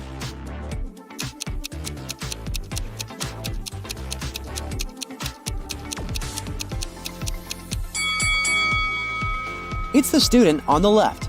David has the letter L tattooed on his wrist, and the guy is wearing a bracelet with the same letter. Audrey wants to sell her old sofa. She finds 3 potential buyers online. The first one writes, Hi, I'm Jessica. I'll buy your sofa and remove it tomorrow morning. But first, I'm going to need your phone number and to make sure you're not a scammer. The second one writes, Hi, I'm Mike. Nice sofa, but the price is a bit higher than I was hoping. Can you make a $100 discount? And Sheila says, This sofa is perfect for my studio, but I'm abroad at the moment. Can we postpone the delivery for next week? Can you help Audrey choose the best buyer?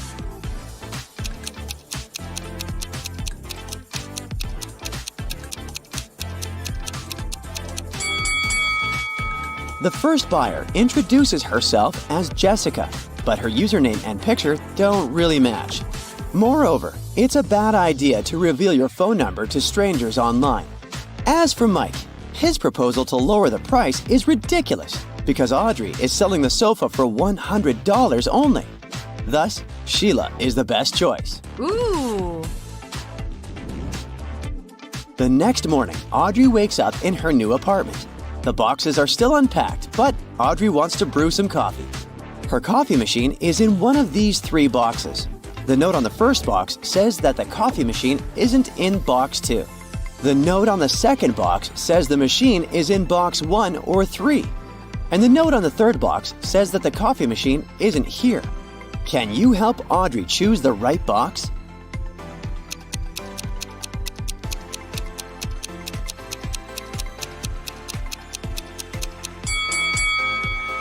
If the coffee machine isn't in the second box, it's either in the first or the third box. But the note on box 3 says the machine isn't there, so it must be in the first box. And now Audrey's task is to find one important thing. It has one eye but still cannot see. What is it?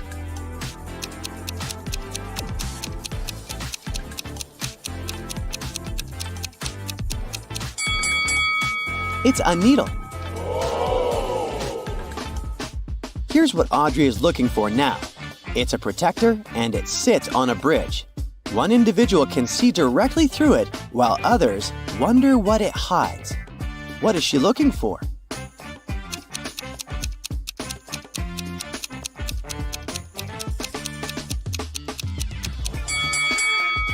Sunglasses. We meant the nasal bridge. Can you spot 3 emojis in Audrey's kitchen?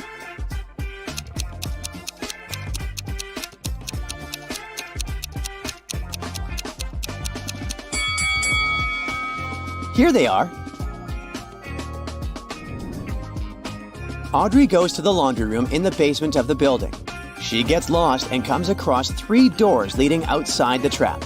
Behind the first door, there's a room full of poisonous bees that could make people lose their mind. Behind the second door, there's a room without oxygen. And there's a room full of unfriendly monsters behind the third door. Which way is more or less safe?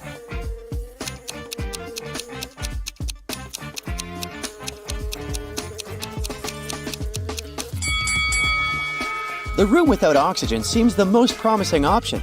Audrey can hold her breath and quickly walk through the room.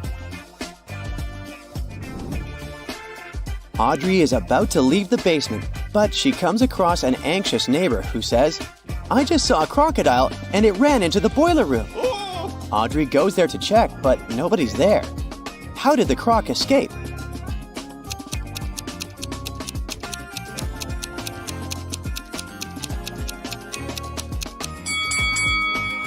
This way.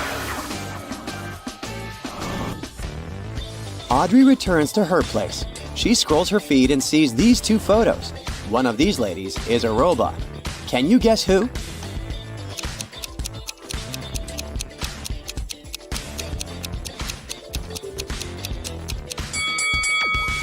This lady on the left has an engine oil canister in the bathroom, but it doesn't prove that she's a robot. Meanwhile, the person in the toilet stall has strange wires in unexpected places, so she's the robot.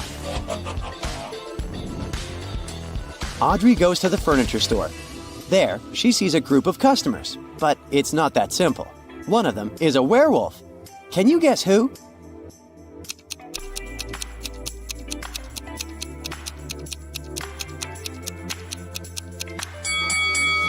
It's the third lady. Her claws pierced her gloves. She's transforming into a werewolf. Audrey goes to the local food court and purchases a cup of coffee and a strawberry donut. She leaves a tray with her order on a table and leaves for a moment to tip the waiter. Then she returns to find out that her food is gone. Audrey questions 3 people standing nearby. The cleaner says, "I was about to throw away your tray, but then I noticed that the food was untouched, so I left it alone." The manager says, "Sorry, miss. It's not my job to guard the tables." and a customer sitting next to Audrey says, "Ew, gross. I would never touch someone else's food. What if you're sick?" Who's lying?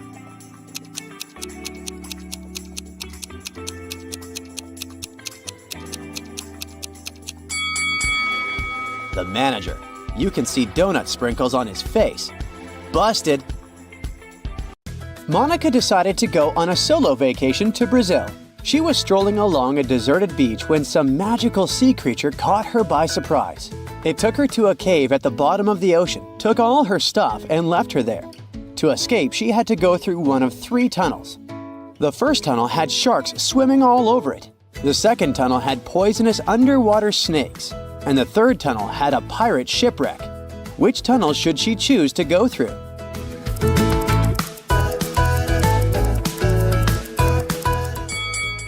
She should pick the third tunnel. Sure, it's a pirate ship, but it's already sunk and it won't pose any real threats.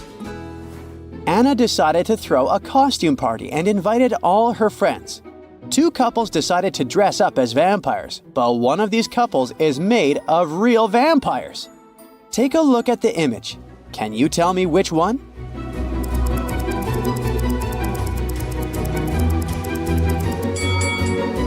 It's the second couple. They are vampires. They don't have any reflection in the mirror, do they? On a murky water day, Jason woke up confused. He had bumped his head into a coral reef and woke up in another underwater kingdom. 3 mermaids took him in and helped him get better. When he finally opened his eyes and asked who they were, they all said they were his wife. Take a look at the image. Can you tell which mermaid is telling the truth?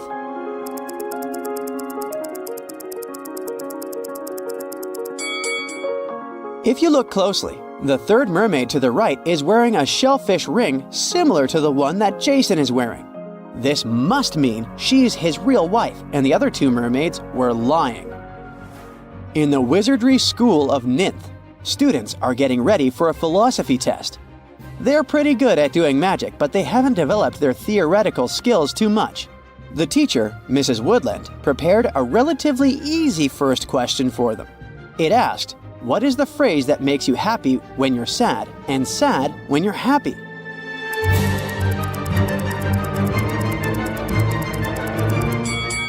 The correct answer is, "It will be over soon." Yikes!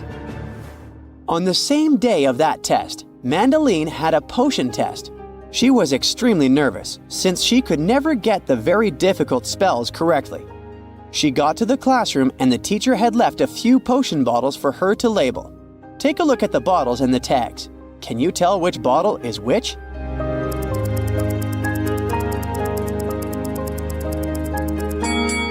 Our first clue lies in the bottles themselves. The first bottle is for the freezing potion. It freezes anything it gets into contact with. The second bottle carries a potion for making people stronger. The third bottle makes people feel sick. Ew! The fourth bottle is the one for finding eternal love. And the last bottle with the frog is for turning frogs into princes. I quite like these potions. On Amy's graduation day, her mother introduced her to a few eligible bachelors. She really wanted her daughter to find a new love, since she had recently broken up with her college sweetheart. She talked with the guys who all said they were training to be airplane pilots, but she figured out one of them was lying. How could she tell?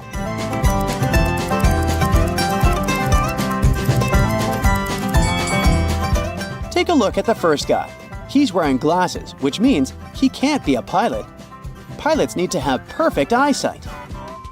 James, a father of 4, went to work, leaving a $50 bill on the kitchen table for his oldest daughter, Quinn, to go shopping. When he got home, there was no food. Quinn said she hadn't been able to go shopping because he hadn't left any money. James asked his other 3 kids to come down and question them. Beverly said she saw the money on the table but didn't touch it. Kenneth said she opened the window and put the money under the book so it wouldn't fly away. Owen said he'd put the bill inside the book between pages 57 and 58. Can you tell who's lying?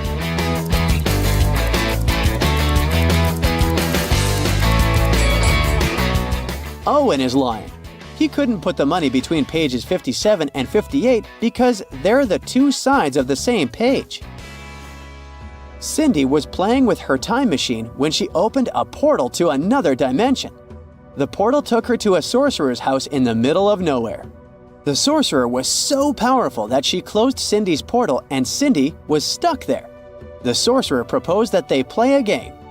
She said she had 2 cards in her hand, one that said free and another that said stay. Cindy could pick only 1 card. If she got the one with free written on it, she'd go back home. But if she picked the one with the word stay, she'd stay forever. But the sorcerer was such a trickster that she changed both cards to stay. Even so, Cindy managed to be freed by the sorcerer, beating her at her own game. How did she do it?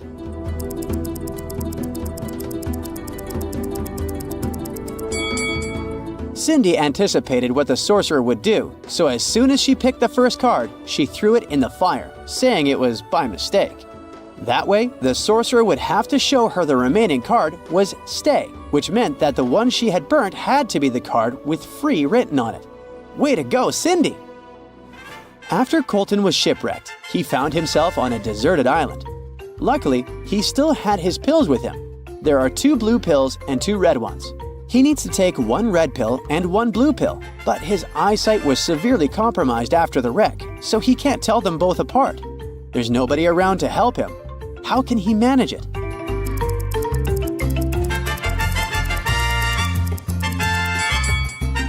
Colton should break each of the 4 pills into half and eat 4 halves of each. This way, he'll take exactly 1 red and 1 blue. Last week, Sophia attended the town's much-anticipated masquerade ball. She chose to show off her mother's vintage diamond necklace. But during the event, she noticed her necklace was gone. She called a private investigator immediately and asked him to bring her diamond necklace back, whatever it cost her. Very quickly, the investigator gathered 3 suspects. Kate, the one with the blue mask, says she spent most of the evening in the garden. Bianca, wearing the green mask, insists she was in the bathroom when the theft occurred. Jake, with the silver mask, says that he only noticed Sophia's necklace was missing after he came back from the bar. The investigator immediately knew who was lying and recovered the diamond necklace. Can you figure it out too?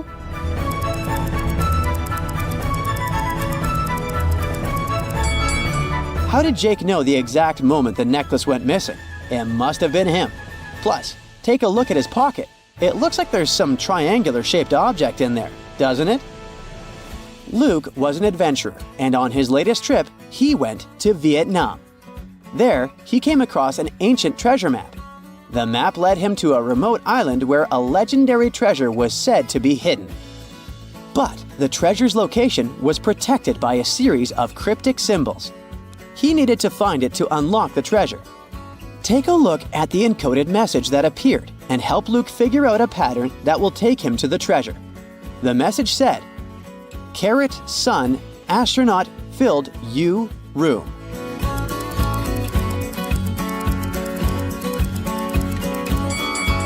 This wasn't so tricky, huh? The key to answering this one is noticing the pattern.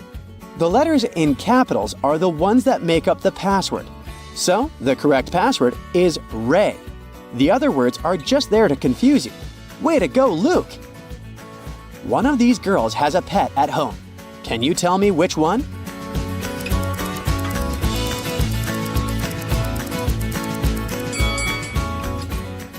It's the one in the middle. She's got scratches all over her arm. Imagine studying at a college library all night long and falling asleep, being totally worn out.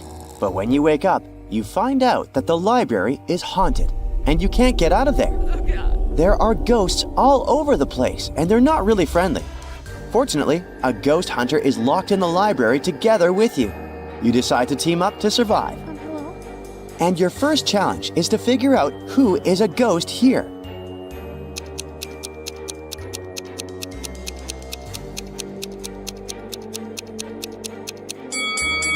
What you need to do here is pay attention to their reflections.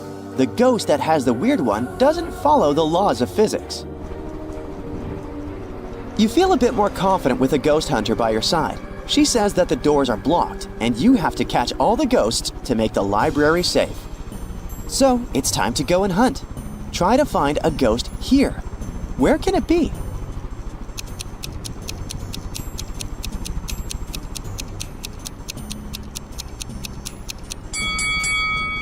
Pay attention to that bizarre fan.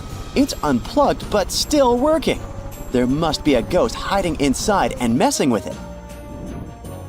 One ghost down, one more to find.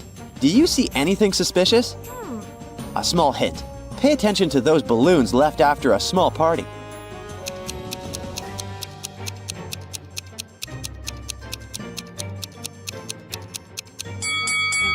Have you noticed that the red balloon has a pin in it?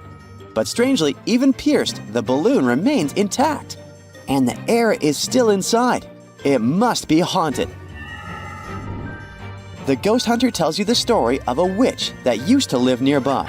You find out that your ally is here to catch the ghost of this powerful creature. If you want to help her, you need to find an old book about witchcraft.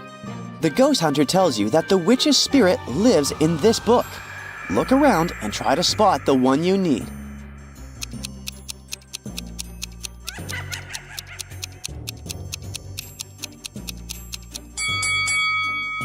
The task is tricky since it's a library and there are tons of books on the shelves. Can it be this one? Nah, it looks dusty enough, but it's because nobody wants to read a book about fishing. This one is in Chinese. It's unlikely that the witch spoke this language. But look at that book, half hidden beneath the sofa. It's the one. But it's open, which means the ghost is somewhere around. Suddenly, you see the ghost of the witch right next to the door. The supernatural creature is so powerful, you need to protect yourself. You have to create a circle around yourself. What can you use for this purpose?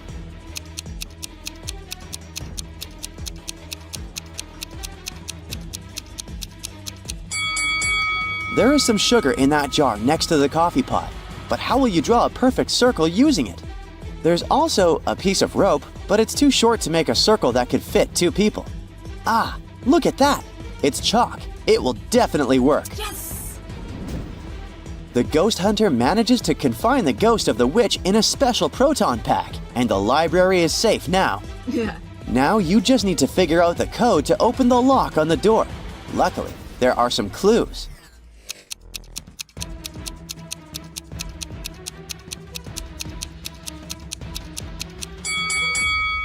After considering all the points, you can conclude that the code is 042. You're finally out of the library, but there's an unpleasant surprise waiting for you. You see 3 strangers hanging on a tree. One of them is a ghost, but which one?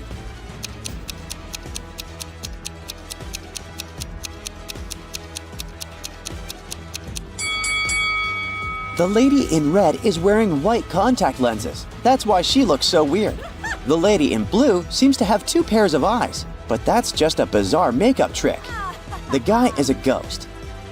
His face is turned upside down and his legs are twisted in the wrong direction. Oh my god. To drive as far away as possible from the haunted library, you need to choose a bike. Which one should you pick?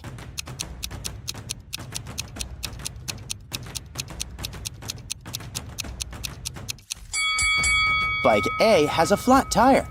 Gasoline is leaking from the tank of Bike B, so Bike C is your best choice. But before you can use the bike, you need to solve a riddle. Look at these numbers. Can you figure out the missing one?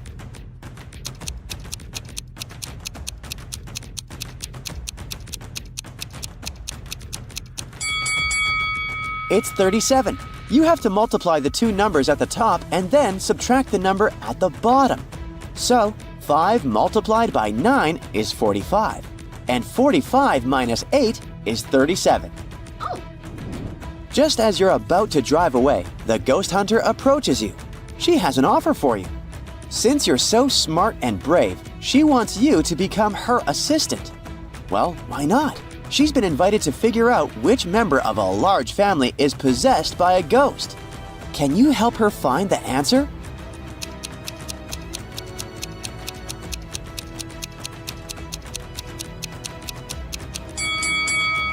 This woman looks kinda scared, but she's not possessed. She noticed a rat in the corner of the room and is staring at the rodent in fear. The man is wearing dark glasses, even though he's indoors. But he's blind. Do you see that white cane next to him? The granny is the one who's possessed. There's a trace of ectoplasm going through the whole room towards her. Another day, another case. Now, you need to guess which of these ladies is a ghost bride.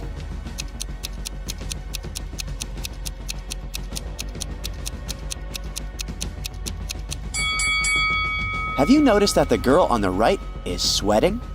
The bride in the middle is just wearing a costume. See that zipper? But the bride on the left is a real ghost. She's slightly transparent. A scared store owner calls your new boss, saying there's a vampire in his town. When you arrive there, you can't find the store owner, but there are 3 people inside. Look at them attentively and help the ghost hunter figure out which one of them is a vampire.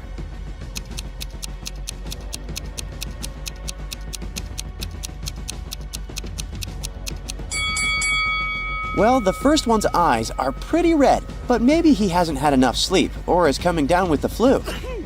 The second visitor seems to be freezing. Almost all parts of her body are covered with some clothing. Could be the air conditioning. But look at the third person. He's drinking something red from a glass using a straw. He must be the vampire you're looking for. Now, where is the store owner? Your next task is to figure out which vampire is real.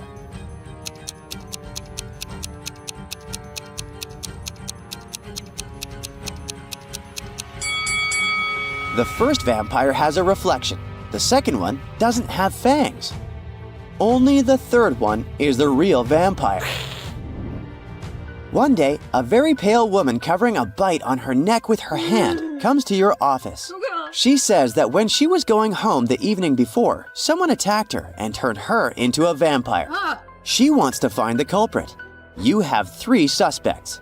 Look at them attentively and find the one who turned the woman into a vampire.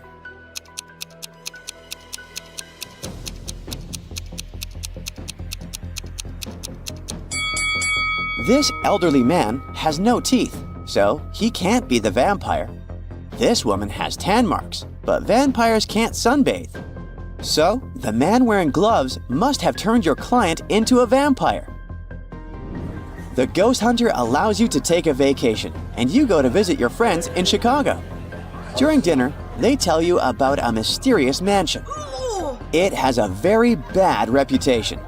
People say that those who enter it never come back. Despite your friends' warnings, you decide to explore the building. The place indeed looks creepy, and soon you realize that you're lost. Whatever you do, you can't find the exit. Suddenly, you find yourself in a large room. There are 4 doors in this room. Behind the first door, there's a mummy. Behind the second door, a vampire is hiding. The third door leads into the den of a hungry wolf. And behind the 4th door, there's a ghost. Which door should you opt for to get out of the mansion unharmed?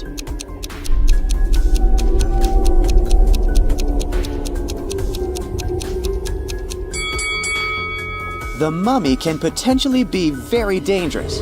The vampire behind the second door is also far from friendly.